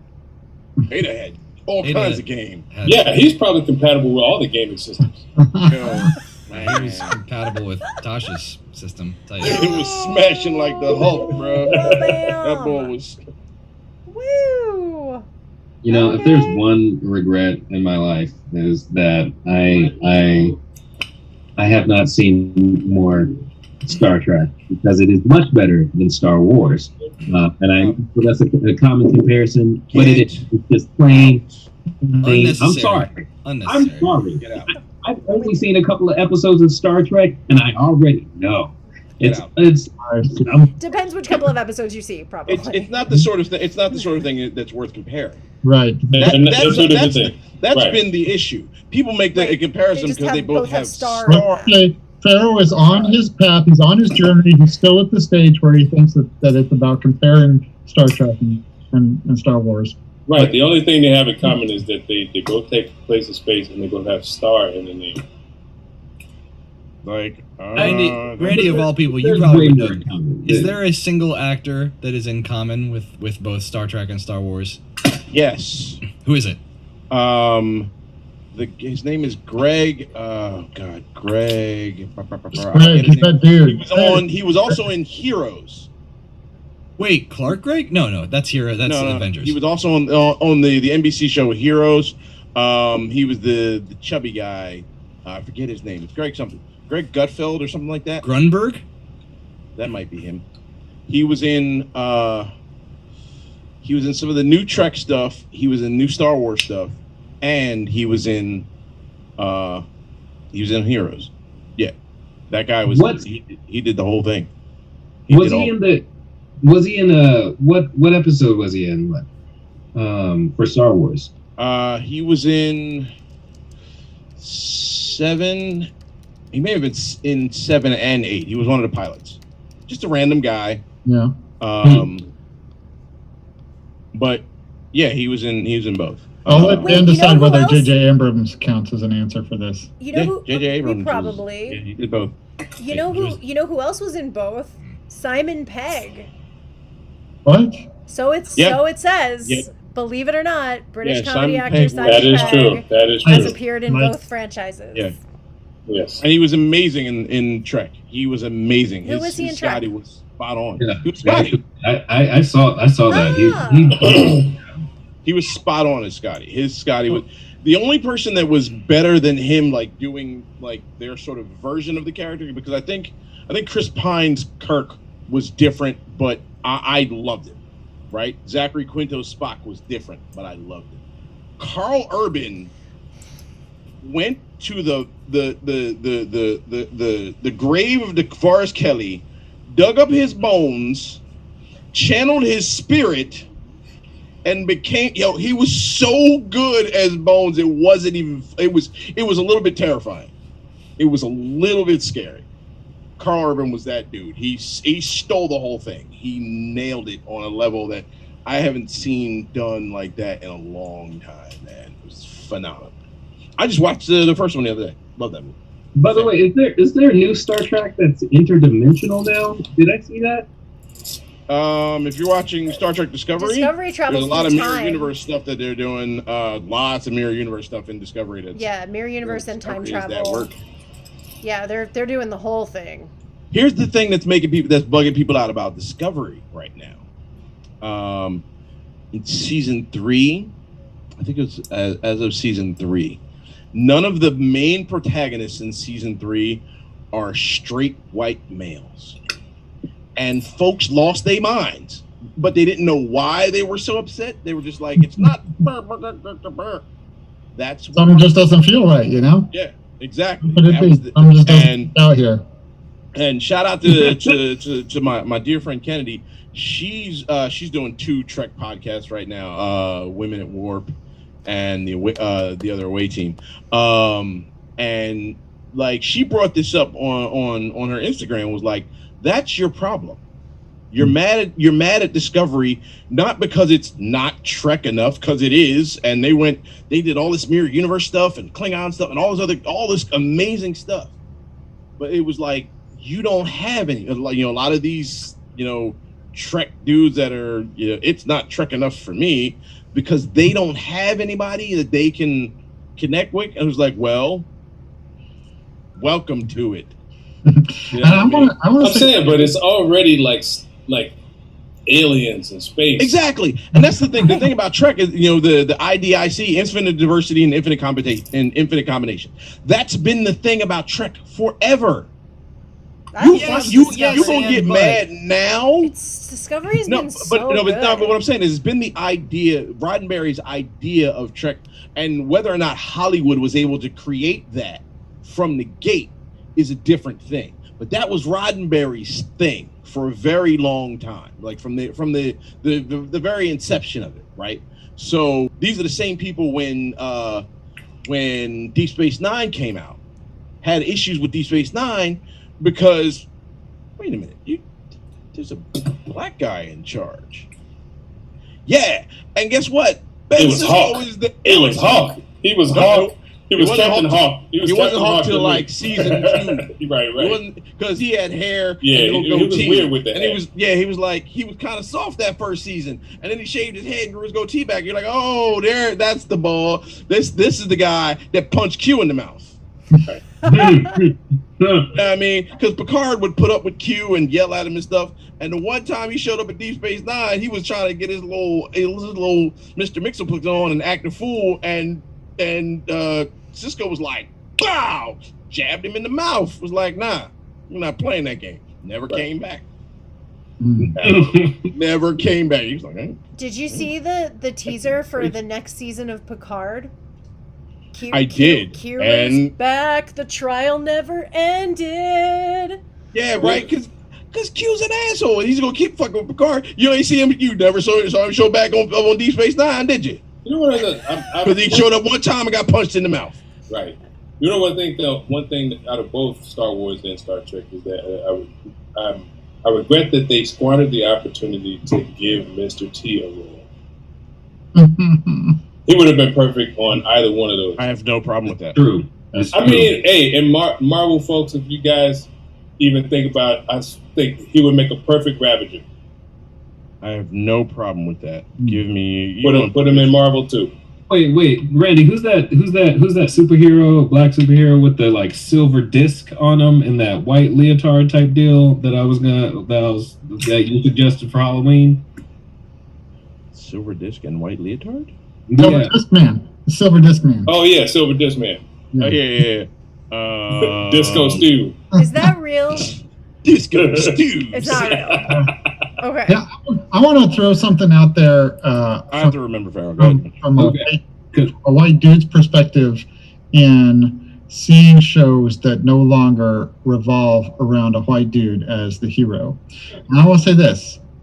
I'm for it, and I think it's good for me, and it's good for white kids, because there's a flip side to the coin. On the one hand, you may grow up having people that look like you being the heroes of all these movies and books and everything, and that maybe that gives you an inflated, sense of confidence about things, and deprives people that don't look like you of identifying with the heroes of the stories. But the flip side of that coin is, you may also grow up feeling like you have to fucking save the world, like it's on your shoulders, because that's who ends up being the protagonist, is the folks that look like you. And I don't think that's healthy either. So I just want to say out there, folks, like, putting the white dudes as the protagonist for everything is not good for the white folks either. So it's true. Like, I'm raising a white dude right now, and I mean that you're talking about kind of a sort of a partner of the Dunning-Kruger effect, where like the Dunning-Kruger effect would tell you are fully qualified to save the world. And what you're talking about is the pressure and expectation, like you should be saving the world, which is wild. And like, acknowledging your sort of, your white privilege and your the I don't want to use the word power in the conjunction with you hear what I'm going, like acknowledging that you have privilege and ability, and you have a place in the world, and like using that for good is important, and it's what everybody has to do with whatever they're given. But that is important. Like I probably talked about this recently, but like I was just reading Corduroy again, and like I read Corduroy when I was a kid. If you asked me like the main human character of Corduroy, I would not have said, "Oh yeah, it's a little black girl named Lisa," but it is. Corduroy is a bear, right? What's that? Yeah. Yes, Corduroy's the bear. I remember Corduroy the bear. He's a bear, and he wears overalls, and the overalls are, I think, made. They don't actually say this explicitly. I'm assuming the overalls are made out of corduroy fabric. Yeah. I had a corduroy when I was a little kid. I had like a little hand-me-down corduroy. And that's the thing is like the kid. One thing that I think is partially what's important is like, not to say like don't see color or don't see race or whatever, but like at that age, like it's just a kid. Like you eventually like will learn like, okay, well, race is this thing with this, it's a construct, and there's this big history around it, and you learn about all that stuff. But like at that age, it's just like, here's kid, here's other kid, like I am that kid. You identify with Lisa, whoever you are, because everybody like goes to a store and sees a bear. It's like, I want that bear, and like you can't have that bear right now for whatever reason, and it works out. That's it's powerful stuff. It's powerful stuff to just be able to read a book and see whatever character and be able to identify with that. I mean, that's part of it, right? Is if a little white boy reads a story with a little black girl and identifies with her, on some level that has to be a good thing, I think. Yeah, I mean, basic. It's the playground thing, like you put a bunch of toddlers on a playground, they're just gonna want to ride the swing, right? I mean, somebody had a dream once, right? There was a dream involving little white children and little black children, and they were holding hands, right? They shot that guy. And they shot him. He shot that guy. Yeah. They shot that guy. They were like, no more of that. Yeah. But also, Your dreaming ass up, blocker. Oh, So if we're wondering why that doesn't happen as much, it's like people get shot for this. yes. But my original point was that, in some aspects, the racism doesn't work out for a lot of white people too. But Racism and sexism, right? Like the chauvinism, toxic masculinity, like doesn't help men. It doesn't help men to have a system where men are advantaged above women. I mean, it in some ways there are those ways that like it's a complicated thing to say, but yeah, it hurts men in a different way. Yeah, it hurts everyone. These systems. Yeah, It makes us less open to our full selves to have to fucking commit to these dumb norms of masculinity, and those norms of masculinity are like part parcel of like patriarchal oppression of women, and that's right. And a lot of those quote unquote norms only became norms like in the past few decades. Those are things that evolve over time anyways, because people get smarter. There's a reason why men used to only live to 35. Yeah. Mm-hmm. And shout out to a book that is along these lines that I know is a great book because I've read the title, but I'm intending to read it. It's called The Sum of Us. It's by Heather McGee, and it sounds like a great investigation into the ways that ending racism would actually benefit the vast majority of us. And so we're all kind of on the same team here. Yeah, it'd even be better for the environment. Mm-hmm. It's beautiful you bring that up with like raising a white guy, you guys raising white guys, plural. They shouldn't grow up with that pressure, and then you see like the result of that in the world of like what that pressure is like. There's in America, we have a problem with white guys who just can't let go of power because I don't know what it is in them that thinks that they're doing right, but they continue to do wrong. And I don't know if it's in their head that they think they're going to save the world, but they're not. No, it's a scarcity mindset. Yeah. Right. But also, it's thinking that that it's a zero sum game by right. giving. If you end up giving, as far as the freedom to just live unmolested to another group of people that they feel like that somehow means that it infringes upon their life, to their right to live unmolested. Right. Which is And it's not the also case. a We all do drawback better when we all do better. for white guys who don't have much power, but who still feel like somehow they're the protagonist of a story where they have to save the world, because that messes you up too. Yeah. And I think and then just remember that these are all fake stories to begin with. Yeah, Right. exactly. Fake, but they have power because apply they've to been men perpetuated. in general. Right.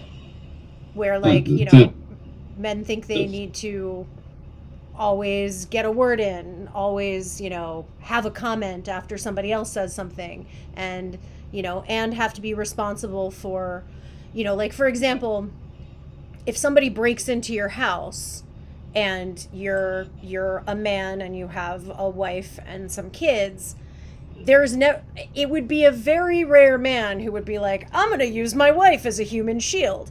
You know, as a general matter, the societal expectation of all of their lifetime is so strong that they would feel 100% that, you know, I'm the person who needs to go down. I, the man, am the person who needs to go down and see, you know, defend my family. There's no, like, putting the kids or the wife in front of that. And that is a big responsibility that's put on men, I think.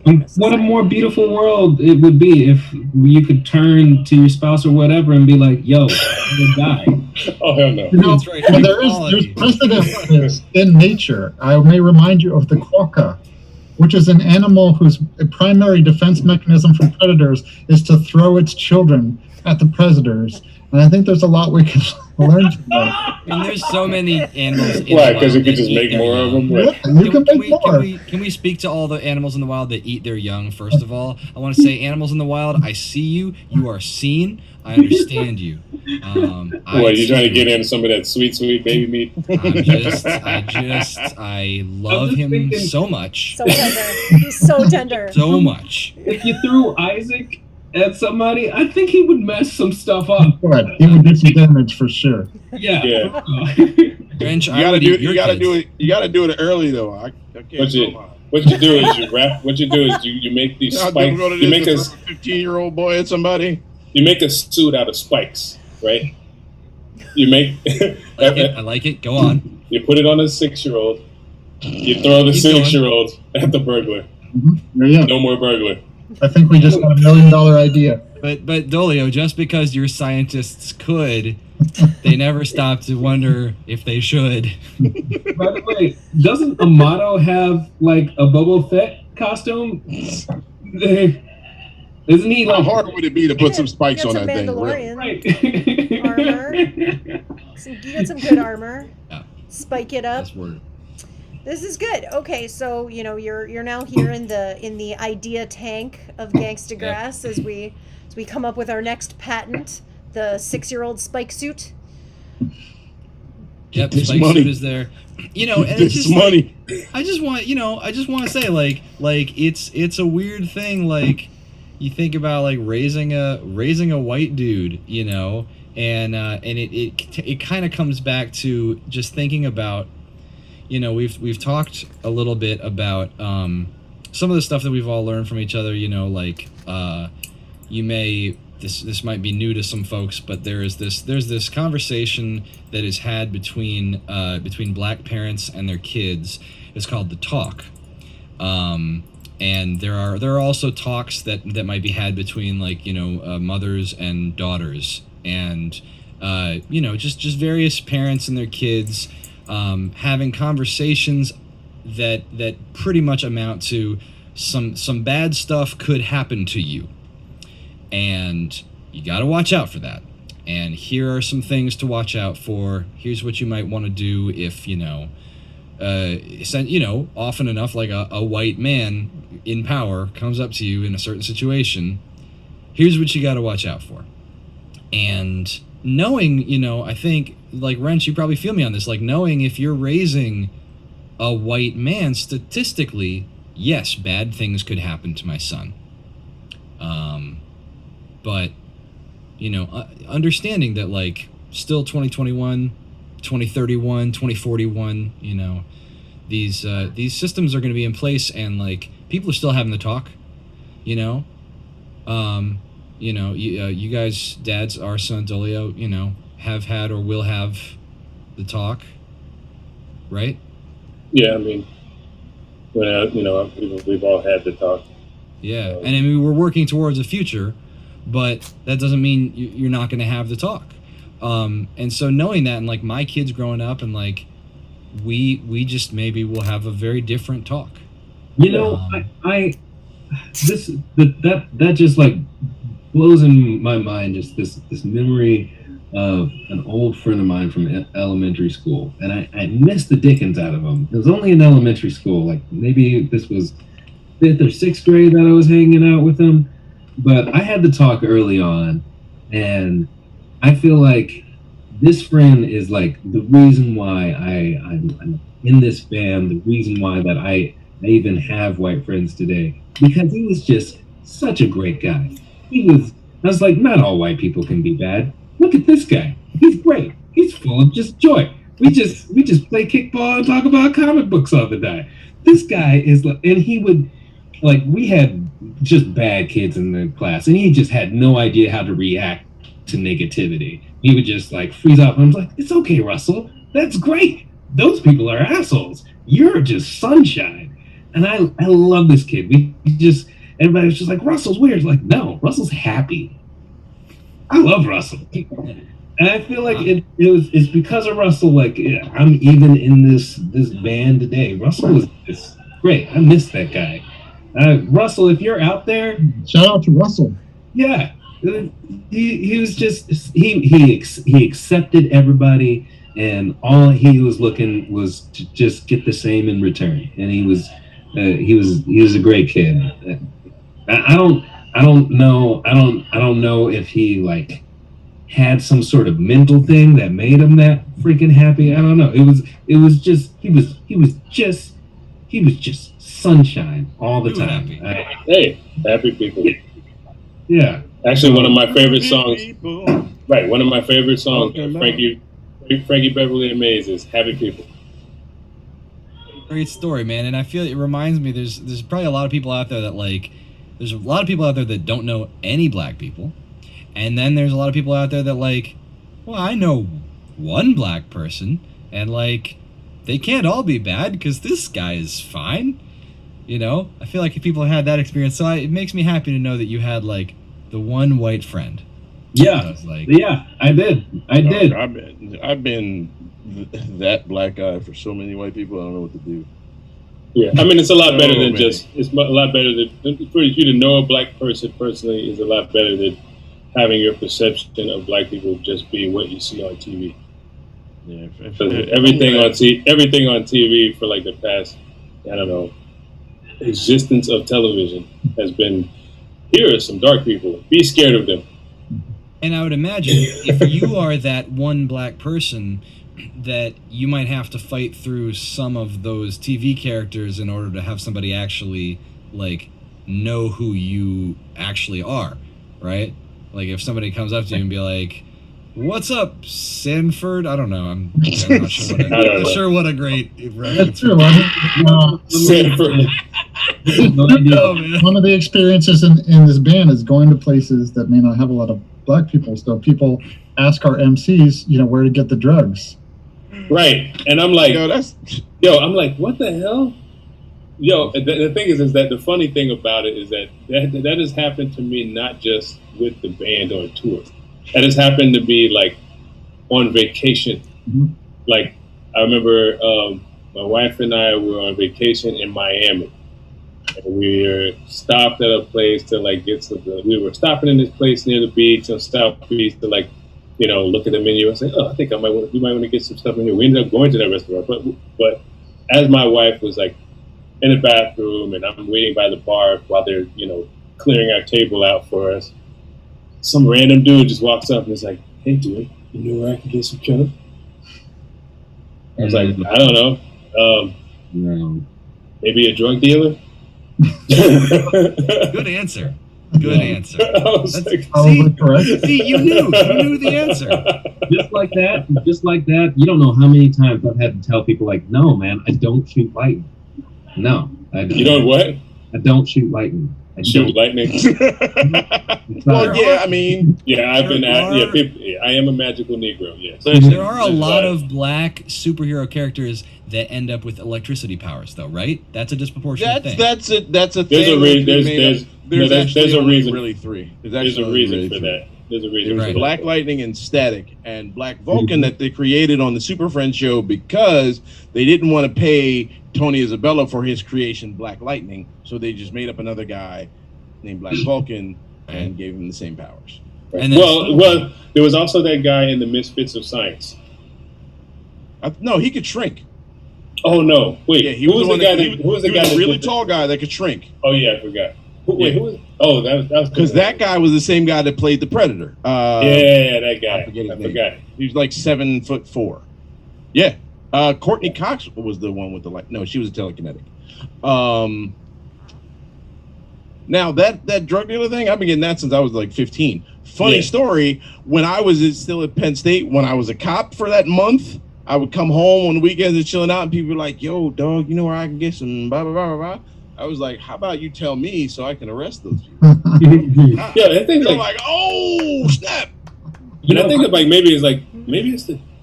I don't know. Sometimes I think it's the dreadlocks. They think it's like you know, for people who don't know us that who may be just tuning in right now. From this front view, it looks like I have short hair, but I have waist long hair. I think they think that the dreadlocks are antenna for like finding drugs. Like I can just be like, okay, if you go down 2 blocks, take a left, he's got Nick bags, 2 for $5. You know, I'll be. It's like an avatar, like it's got a little USB plug in it, and you can just plug it in and just be like, I know where the drugs are. It's in my brain. The thing is, I've been asked, like, and I'm like wearing suspenders, like Right now. Pardon me, good I fellow. literally had to say, like, I'm wearing suspenders. Why? Right. Right. It's like if you ask me, some right. drugs nerd. Yeah, right. If you ask him where you can find a speakeasy, maybe. Yeah, they would go up to Pharaoh and be like, "Do you know where to get like old recipe Dr. Pepper that had the cocaine in it and the morphine? You got like throwback drugs from back in the day. I've been waiting for this. You got any laudanum? I feel you look like a guy who'd have laudanum. No, dude, I guarantee you, before they sort of eased up on it, mad people were like, "Yo, dog, you know where I can get some absinthe at? I know you know where the absinthe is at. You got to know where the absinthe is." He does know where the absinthe is. He does actually know, yeah, that is true. Yo, you know where Stereotyping, Carl but it's Winslow is? Yes, I know where Carl Winslow is. I got you. I was like, why don't you just come and ask me something like that I know I'm gonna know, you know? Right. Yeah. Do you know how to fix this broken code I have?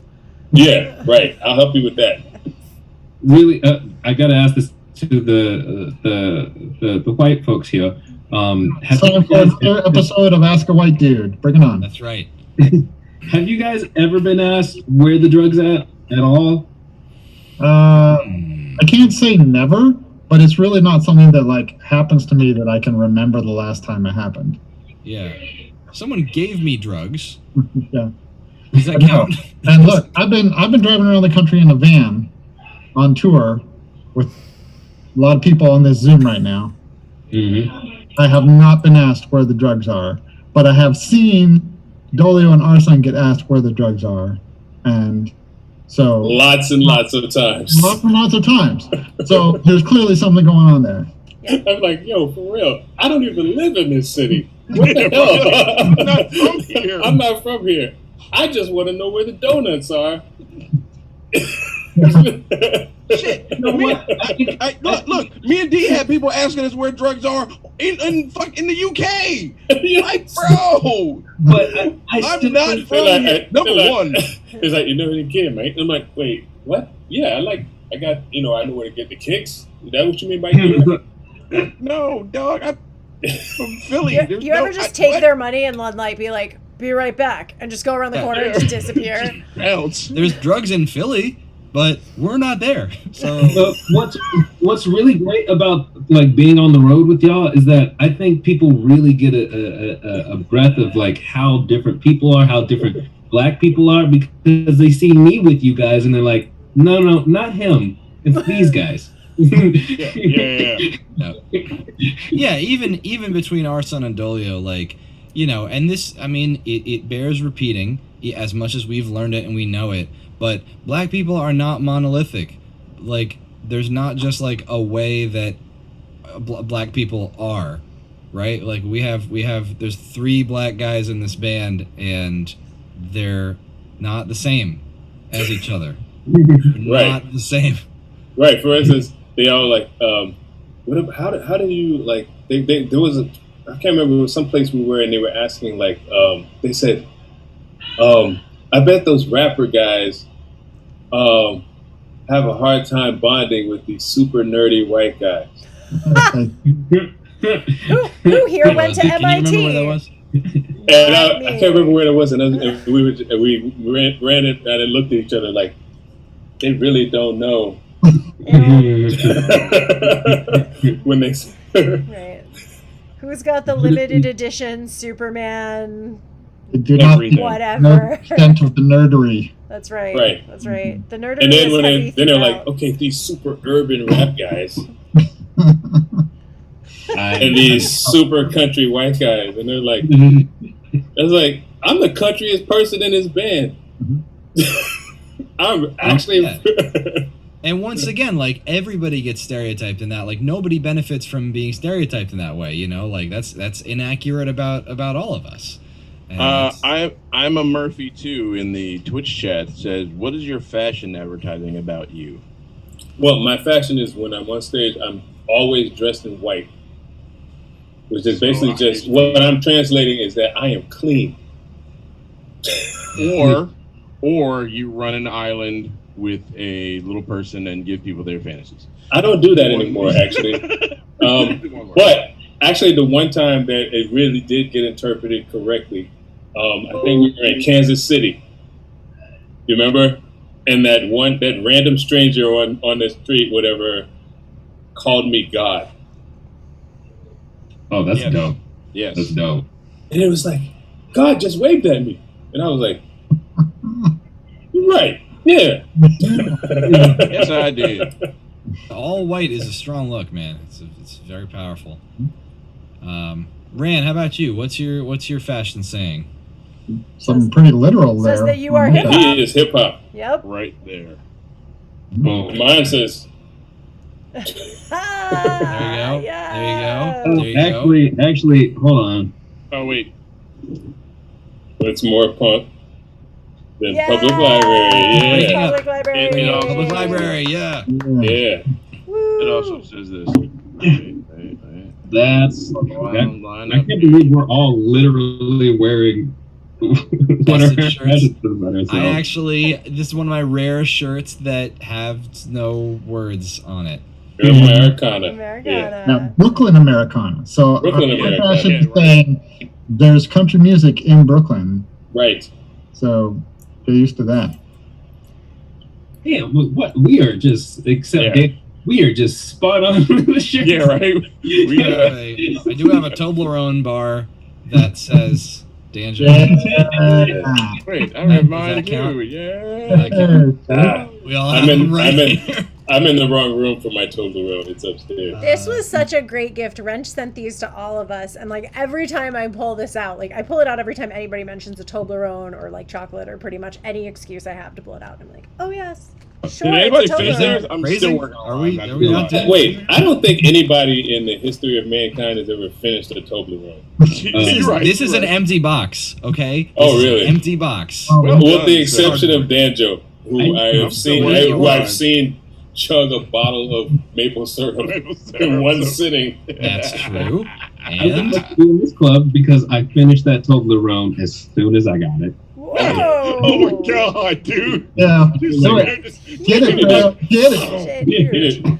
Remember to check your blood sugar. Show that Toblerone who's boss. The whole triangle is By the about- way, going through it like some kind of psychotic beaver. I mean, it is a man. This is It legit is a mammoth size of enormous. chocolate, you know. Do you real quick? Do you eat Toblerone side to side or around?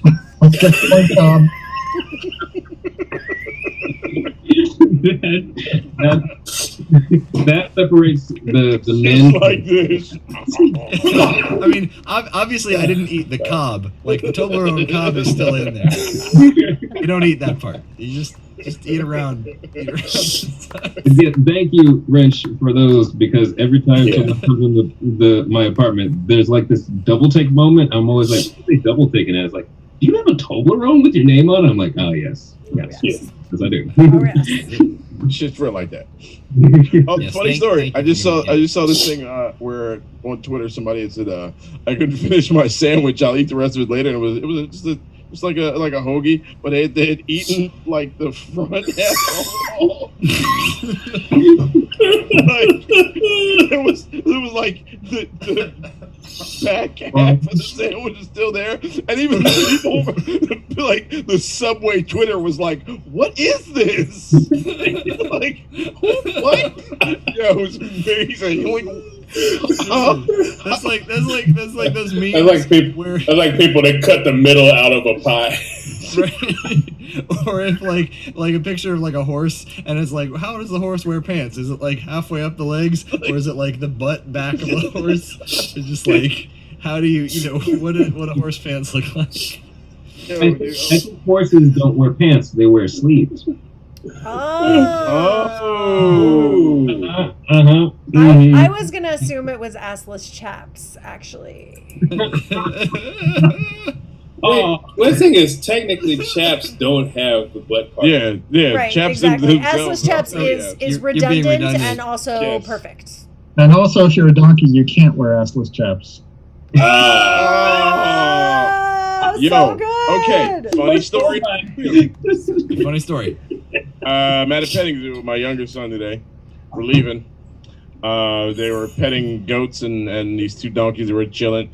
You know that noise that they say donkeys make? The hee-haw? Hee-haw. Not this one. Yo, this one was like, yo, it was so mad. And they were screaming. Look, it was the Wait, where was this petting zoo? in Chincoteague. The two donkeys, and there were like 5 goats chilling in the petting zoo, and then next to them there were 2 Shetland ponies. You couldn't pet them, so I guess they were kind of hating because like the kids were all over the donkeys and the goats, and the Shetland ponies were like, man, anybody want nothing? Don't come here and touch me. So then, as the kids were leaving, like all 5 of the goats and the donkeys started walking over to where the ponies were, just screaming on them like making all these weird ass noises that you would have never expected from a donkey or a goat. Yo, it was the wildest thing ever. I'm sitting like, what the. No, they were not. They were screaming on the Shetland ponies. My son is saying they were saying bye to him. Nah, they were screaming on the Shetland ponies like, you little punk asses, y'all can't come in here and get petted. Fuck y'all. Yo, it was the wildest thing. I was saying, when I noise. At petting zoos, I stay clear of the goats because I had a bad experience when I was a kid. So we went to Busch Gardens in Tampa, Florida, and when my back was turned, the goat ate my shorts. Clean off of my body. We had to purchase new shorts. Luckily, Busch Gardens paid for them. But whenever I'm at a petting zoo, I'm eye to eye with these goats. I'm like, no. Yeah. These are mine. These are my shorts. You cannot have them. Man, the fans have been disrespecting you ever since you were a kid. Exactly. Oh my god. When our son was telling that story, I just knew from when he said it that like that donkey like knew that he's supposed to say yeehaw, but was like, nah. I'm doing it down. They're gonna hear my real voice today. Hey, fun fact: not all donkeys say hee haw. Okay. We are now the monolith. Right. It was like Michael Jackson at one time when who was it? It was what's the director's name? The guy that directed Thriller. John Landis. John Landis called Michael Jackson, and Mike was like, "Hey, what's up?" John Right, Landis. he had his real voice. What is? And he was like, Oh, I'm sorry. That's me, Michael. yeah. He's like, why don't you use your real voice? It's like, well, people don't understand if I talk like this. I like to think of this That's as the thing is, I regret that we never got a chance to work with Mike before he passed, because I always wanted to be honored enough to hear him speak his real voice. Because a lot of people don't realize those lower voices that were singing background on his albums was Mike. Yeah. That was him singing baritone. Yeah. I'm just going to consider the Arson's story now, the story of the donkey that forgot to code switch. Yeah. He got up that day. He was still hungover from, the donkey bash the night before. And he was like, nah, I can't do it today. I'm giving it to him. You know what Yvonne is like? It's like wearing blackface. I ain't doing it no more. That's the real hee-haw hip-hop right there. He got there. He forgot about it. He forgot. He's like, wait, line? Hee-haw.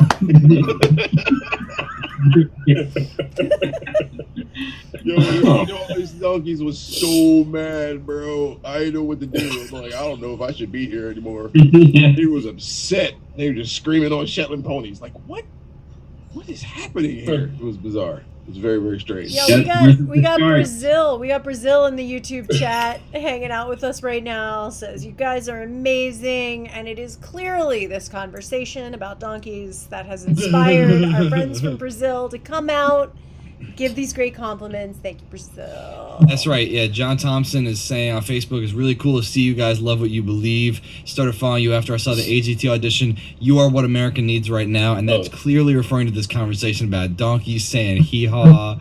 You love what you believe, and that is that donkeys don't say hee-haw all the time. Wendy Rittermall said donkeys are badass. They can maul a wolf. Word. Bro, especially they get the kicking. All of the money in the world to watch a donkey fight a wolf. Like, I would pay for that. It's the worst thing in the world that somebody would have to capture a wolf and a donkey and put them in a pit. I would pay all the money. I'm with Sleeves, man. That wolf would get the snot kicked out of it. Swiss Beats and Timberland, that's the next verses. That's the next verses. Donkey versus wolf. You know what? I have the Sleeves on the better side of things. I've seen a donkey that has the cojones to date a dragon. Shrek. Point. Great movie. Yeah, true that. Right, you're right. Shrek. Is it good? What, Shrek? Yeah. Shrek is good. Shrek 2 is amazing. Really? Shrek 2 is magnificent. Can I start with Shrek 2? No. You gotta start with the first one. Okay. There's a lot of. You gotta Shrek 2 is one. It's brilliantly funny. And I'm a little iffy on the musical. There's a Shrek musical? Yeah. I stopped at 2. I stopped at 2. So I think 3 was cool. Well, the musical is live action. Yeah, the musical is live action. 3 was cool, but 2 is magnificent. Oh, I forgot there was a 3. That's a funny ass movie. One is really though like of a piece. Like you could just watch one and honestly, I will say there's a lot of the weirder side of the internet. Shrek is definitely one way into the weirder side of the internet. Like really. The internet is the weirder side of the internet. Yeah, right. But it's like rock candy or like candles or something. It's like it crystallizes around. It needs to like find a thing and then make that thing into just the weirdest possible stuff. And in this case, it's Shrek has been. There's some stuff out there. That's all, kids, boys and girls. Don't Google that. Don't Google what I just said. I feel like you've been traumatized by this corner of Shrek on the internet. There's a numeric rule about the internet. There is, and it really applies to Shrek. Shrek invokes like 5 numeric rules. Yeah. It is a whole thing. Yeah, we Port of Cornwall. We were just kidding about the animals. Yeah. I was just writing that. I was like, we kid, but seriously. We kid. We are against dogfighting. We are against cockfighting. We are not in favor of any throwing of animals into rings or pits or anything and making them fight each other. Even just to be very clear, right? No. Even a donkey that's like speaking his truth. We're not. Now, Hold on a second. If they can rap though. Hold So on a a goddamn rap second. battle We is a total full on different endorse thing. a minutes rap ago, battle between them. we were fully endorsing putting a child in spikes and throwing it at people. Definitely. Get out of here. Get the fuck out of here. That's a legitimate Get out of patent. here. It's a totally No, but different that is thing. a fair fight. There's nobody. There is That is a nobody fair fight. that No, any of I'm us feeling bad know for the bird that with- is buying a wolf and a donkey and putting them in the pit. Nobody you know is doing that. Nobody you know is throwing babies and spikes at people. Not until we are invent the allowed to 6-year-old make spike ridiculous suit. ass jokes. Not about until we shit. get the patent on that spike Jesus suit. Christ. That's right. Randy, Until we get Randy, the just patent on that Randy, spike suit. Randy, I want to jump forward in time 6 years, record scratch, and just like, I would like to apologize for that take back in 2021. I said no one I know is taking a donkey and a wolf and a child in a for none spike of that suit and shit. putting them together. I'm not I was apologizing for wrong, that shit. and I'm If somebody sorry. if I find out in 6 years that somebody I know is doing that shit, I'd be like, how the fuck was you doing that and I didn't know about it then? If I know about it now, oh well, I know about it now. I didn't know about it then, so I can make a joke about it. Regrettably, it was my words that started the ring of donkey wolf child spike suit fighting that became a huge sensation on the internet of all places. that How could I have would go known? to. Right. Definitely go to that. None It's all of this is medical happening advice. in the Right. same arena? I will Tell be me you're not donating going to billions that. of dollars that I've made in this venture. Mind Tell you, me, mind you, benefiting donkeys, mind you wolves, that and kids in spike suits. I will also remind you guys that 4 of the 6 people on this stream right now all appeared on an album called Monkey Knife Fights. Exactly. I gotta reiterate, we are not condoning any sort of animal fighting except for Pokemon. You do whatever you want to Pokemon, but No. No, that's Speaking terrible. of Pokemon- Recycling them, giving them to the professor, that sketchy Okay. dude who just showed up out of nowhere. Pokemon Go is not to canon. make them Pokemon into Go is not Soylent canon. Pokemon. No, that stuff's weird. That is whack. You feed the candy made from the previous Pokemon to the same Pokemon. That's some Snowpiercer stuff right there, okay? That's weird Soylent Pokemon. We don't want that. That's how you get mad Pokemon disease. there you Yeah, go. true facts, man. Brain parts. Pokemon is people. Pokemon is Can I say, people. though, I just rewatched Karate Kid, and Which one? Karate Kid, the first one. Can I Okay. say Karate Kid is just Pokemon, right? Mr. Miyagi is Professor Oak, Yeah. and Daniel is a Pikachu. And he's just like, you will fight this kid who's the Pokemon from the other guy. Which is funny. I use both Pokemon and Karate Kid as metaphors in my teaching. And they're the same. They're actually the same thing. Yeah. Right. Now that we have established that universal fact, I would like to say I have laughed so hard I've cried during this conversation. I literally had to break out a rag. I've been wiping my eyes this whole time. Mission I've fallen accomplished. back so many times. Where did this come from? You know, I think the most important thing that's come out of this is the fact that the new EP Donkey Knife Fights will be We just got to figure out a way for the donkeys to have the knife, the knives. hold the knife. Somebody throw a life preserver to Pharaoh. with the knives pointing at each other, and the Pharaoh's donkey gone. is running. Pharaoh yields. Pharaoh gives up. Pharaoh can't handle any more of it. Oh, he's done. He fell. Hey, but seriously though, Donkey Knife and- Fights and a fistful of waffles. It's on. Fistful of It's waffles. on. And you know, just keeping it real. Like Porter Cornwall says, you know, I know you were joking, but some of the new fans might misunderstand, you know, and that's a good point because like we are aware that like a lot of y'all have been with us for a while, but at the same time, you know, we have this nice shiny new TV exposure and like. A bajillion people saw us. People on Mars saw us. You know, and it I was really gonna good. vote and for loud. Gangstagrass, but then So, they was you know, talking like, about Yeah, donkeys fighting this wolves. might be your first time watching a Gangstagrass stream, and if so, honestly, this is pretty representative of what we usually are. No regrets, Really Baba is. Booey.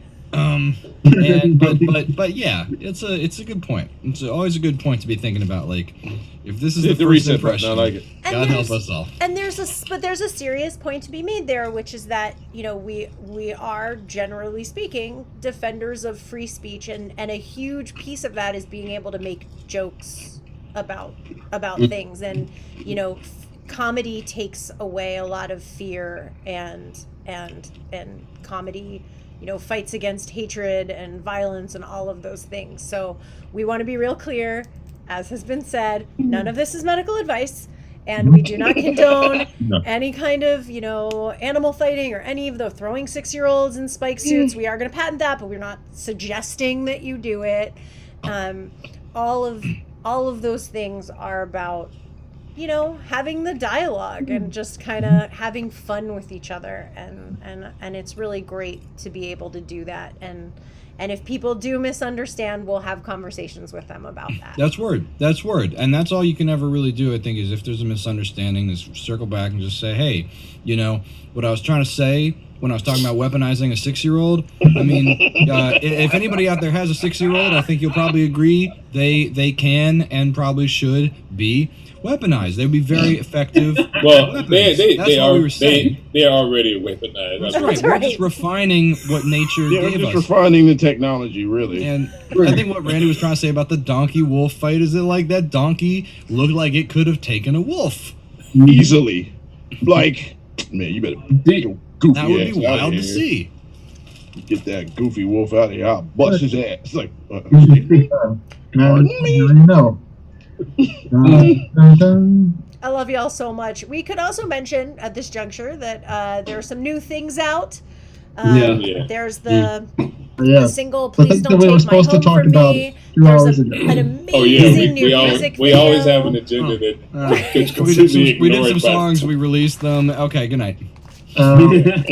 Yes. I'm super excited that we have a video out for the song "Hard Times Come Again No More," No Time for Enemies album, so that we can reflect that song and the collaboration with Kaya Cater that was Kaya Cater. Yes, Kaya Cater. Yes. And on my radar for a very long time. I'm super proud and honored to have gotten to finally work with her on something. She was super dope. If you've enjoyed that song and the video, you should definitely go well out of your way to check her out. You know what? We should have Kaya on this live stream. I will reach Yeah, out. we should. Yes. Let's get Kaya Cater sometime soon. Man, that would be so great. That would be really great. And she's an excellent voice. I think she would. I would hope that she would do it. She's just a terrific person to hear talk. You know, I mean, she's a peer. I'm proud to call her a peer. Like what she's doing, you know, musically, she's out there, she's working, and you know, she understands the industry in ways that are similar to the ways that we understand the industry. I mean, she's Got a lot of good things to say. Oh, good things, valuable things. Not all necessarily going to be positive things, because she sees a lot of the insights of, like, she's in the folk world and you know what that's like. Yeah, very, very honest and very insightful person.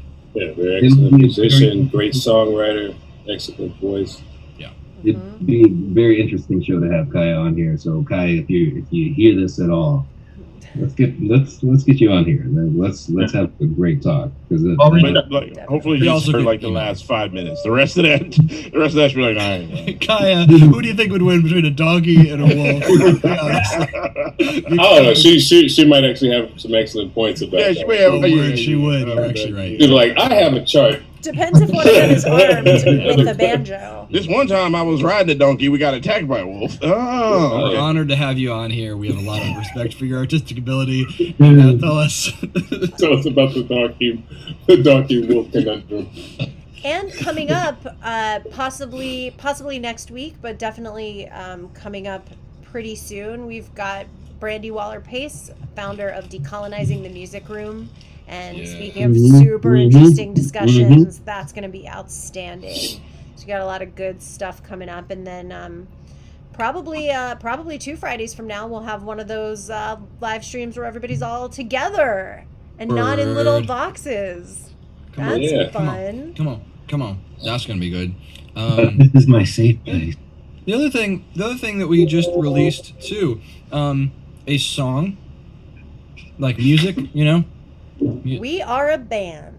We are a band. That is Yes, we are. the thing, Wrench, that you've ever said in this whole time I've known you. Greatest thing ever, Is our intro on AGT. You guys all saw that, right? When we were on TV and they let in, they're like, "We are Gangstagrass," and we are. And at this point, we wanted the hip hop part to be a surprise. So normally it would be like, "And we are a bluegrass. We are the world's greatest bluegrass hip hop band," but he was just like, "We are Gangstagrass, and we are a band." Yeah, That was amazing, dude. yeah. Well, you know how difficult it was to like just dance around the subject of what we do by saying what we do without saying what we do. Yeah, We nailed it. We had a whole hour-long interview that I hope that they someday might like air even parts of. I'm so proud of you guys, of the whole band. Like, we managed to like go into detail about like what we do, the nature and essence of what we do, and why we do it, and how we do it, without once saying hip hop or rap or MCs Or bluegrass. Yeah. or bluegrass for that matter. You know, it was an amazing, and it wasn't like a shallow interview. I mean, it was like in depth. Yeah, It was we got all the way into it. Oh, yeah. It was so great for an hour. Yeah, we got really deep into it. We got into some real holes in the conversation. It was great. It was Yeah, great. I mean, not like that, 'cause that's weird. But yeah, it was. Crazy. That's an inside joke for everybody. Actually, I think Yeah, that but you it's- said something like that in the interview. Yeah, I'm fairly certain Like, you did. I said something really like deep and meaningful and personal to me, and then you were like, "Yeah, we just want to get in those holes." I don't remember that part. They might not air that. That might not make. I don't remember that part. I hope they don't. I hope they don't. They cut that part out. Just that one. I don't remember that. Anyway, because we are, as you've said, a band, we from time to time like to do music together. Yes. We record it and occasionally release recorded songs on what are called streaming platforms. You can also buy the digital music files, and I guess they get sort of emailed to you, or I'm very hazy on the I details. don't know. But Buying music? What is that? So the 20th century? yeah, very old tech. I know. But you can I still stream buy it. music. I still buy music. Yep. And you know, if you're a barnstormer and you get this stuff I'm not sent to a you, racist. like I'm you not are a- supporting us. Like the money's going to us and the music's going to you, and that's all we really care about.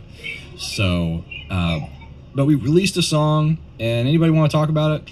It's called "Please Don't Take My Home From Me." You Yeah. wrote it, man. Yeah, Break it yeah, down. you wrote Yeah. it. Well, we all wrote it, and we have our own different That's takes right. on it. That's right. The verses, of course, were written by the MCs because that, for those who are new, that is what they do. Every one of these guys is a big piece of this creative force, all writing their own lyrics and sort of telling different pieces of this story. Yeah.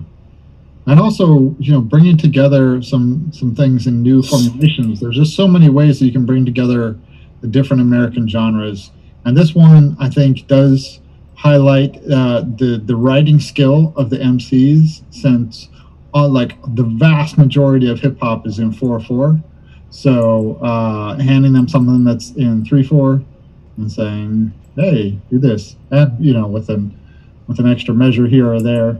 So that was really cool. It's slow 3/4, not your usual thing that you're writing rhymes to. But of course, we have some super talented folks here. Yeah, and not just the writing of the rhyme, but then actually being able to deliver it with flow and artistry. Because that's really like equally important, right? You're not just writing poetry. Like, this is a performance, and it's just a whole other level. Yeah, I'm always really impressed. Like, a couple of songs that y'all have done lately, like writing to a slower track, y'all just kill it. And y'all, when you do it, you blur the lines between what is poetry and what is verse, what is rap, and it's spot on.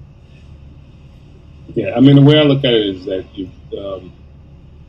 the voice is just another. The voice is another instrument in that, and the difference between that when I rap, it's more like I try to blur the lines between rapping and singing, but when it comes with rap, it's more like I look at it as sort of a percussive element, so you change, the different syllables could be, your snares and hi-hats. At some point, I believe, I'll be sending to the Barnstormers, once people have had a chance to listen to the song, get familiar with it, a little behind-the-scenes footage of us at an Airbnb actually recording the harmony vocals for the song. Oh, yeah. Greg Lee. Welcome, Greg Lee. Thank you for joining us. Oh, and look at that. 314. Pi. Yeah. So we gathered around a mic to do some backup harmonies that came out really nice, and we've been doing a lot of cool harmony work lately. Mm-hmm. It's definitely a cool direction things are going. Yeah. There's this band that lived above my aunt for a while called Dr. Dog, and like before they hit it big for a little bit, they were just practicing their harmonies all the time. My aunt, heard them all the time, and I talked to the I guess one of the guys. I'm not sure if there's a lead guy to Dr. Dog. I wish I could remember his name right now, but he was just telling me that was their big thing, is working on harmonies for a really long time, because they really wanted to incorporate that sound. And right after they had done all that work, they blew up for a while. So I guess we're doing that. Yeah. It's time to sell out and do good harmonies. Yeah. But, we hone that recipe so that so it has that flavor. Mm-hmm. Speaking of recipes, Dolio, I'm making a pie this weekend. I'm using your sweet potato pie crust recipe straight from the song. Sweet. Straight from the song, Sweet Potato Pie by Dolio the Sleuth. Check it out on YouTube. And that will be my pie crust, and I'm gonna make a peach pie and a blueberry pie. Nice. Ooh, nice. Yeah. For anybody that's watching that's like tuning into the live stream but hasn't been checking out the stuff we've been releasing, you might want to know we've been releasing new songs every week for the last 4 or 5 weeks. Sometimes I don't a couple remember. songs. Yeah. It's been like we dropped a whole lot of new music this past Basically, month. go to your favorite streaming service and you're gonna find a bunch of new goodies from us if you haven't been keeping up with it. Right. Yeah, I've my Get Crunk anthem has been our Annie Up remix. Oh, the Annie Up remix is so great. And I will say, I listened to both the version that the Barnstormers have and the version that's on Spotify, and I feel like Spotify toned down the bass. The bass, if you really want the bass version, the Barnstormers version. And then the other thing to note is that because the full mixtape release is going to happen sometime later, only the Barnstormers, and specifically only the Platinum and above Barnstormers, have the entire mixtape. Which is all 11 tracks. That's right, all 11 tracks. So if you want that anytime in the next quite a while, where does someone go to join and get all those goodies? If it were me, and this is just me, I would go to gangstagrass.com/Barnstormers. That would be my choice. You usually do the smart thing, so everybody out there, you might want to go with them on this one. Yeah, and a lot of my Gulf Coast folks have been giving us props on the 25 lighters. Yeah. Well, I mean, 25 lighters, that Houston John, that is out of this world. And those lead vocals there is Dolio the Sleuth doing the singing. So Dolio sings on a lot of tracks, but people don't realize it because a lot of times he's doing the really Bass. low harmonies that that some ears aren't even picking up, but it's there. And it's sweet. A lot of people, I've asked, but a lot of people are just like don't know who. They always think it's Danjo doing the high harmony. Right. They don't suspect you at all. Yeah, I mean, we do 4-part harmony in this group. That's right, and switching around a lot. Like sometimes you'll hear Dolio up high, something. Yeah, I'll do some high. People move around. It's really the vocal versatility in this group is so impressive. It's really it's not just up or down. It's not just 3D sound. Sometimes we have vocals in different dimensions. We do like a 4D type of deal, and that's the other Gangstagrasses are singing with us. Yeah, in the other dimensions. Sometimes there's even our son who is outside behind a door. Yo, y'all, mark my words. Next Gangstagrass album, you're gonna hear 5-part harmony. Yeah, we're hiring a guy to. And it's funny is that he says he never sings, but I've heard him sing. You have. That's what you're gonna say. 5-part harmony. Mark my words. I feel like that's such an ambiguous thing to say. Just like, hey, I've heard him sing. You guys wait. 5-part harmony. 5. People have seen me draw too. Hey. Don't mean it's any good. Jesus Christ. So you guys, I just got a note from the amazing Linda, sweet Linda, who was spectacular.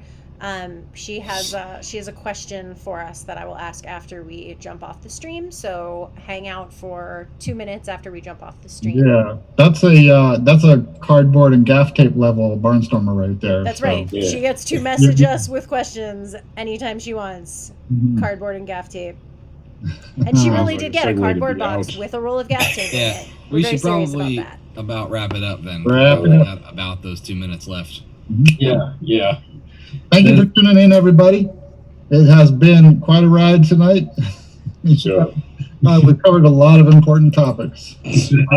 Right. Shout out to Abe Perez in Brazil. Thank you. Gangstagrass Variety Hour. He's going off the rails once again. Yep. I go back to disappearing now. Okay. Good night. Y'all be People, we love you all. There goes my hair. Donkey knife fights.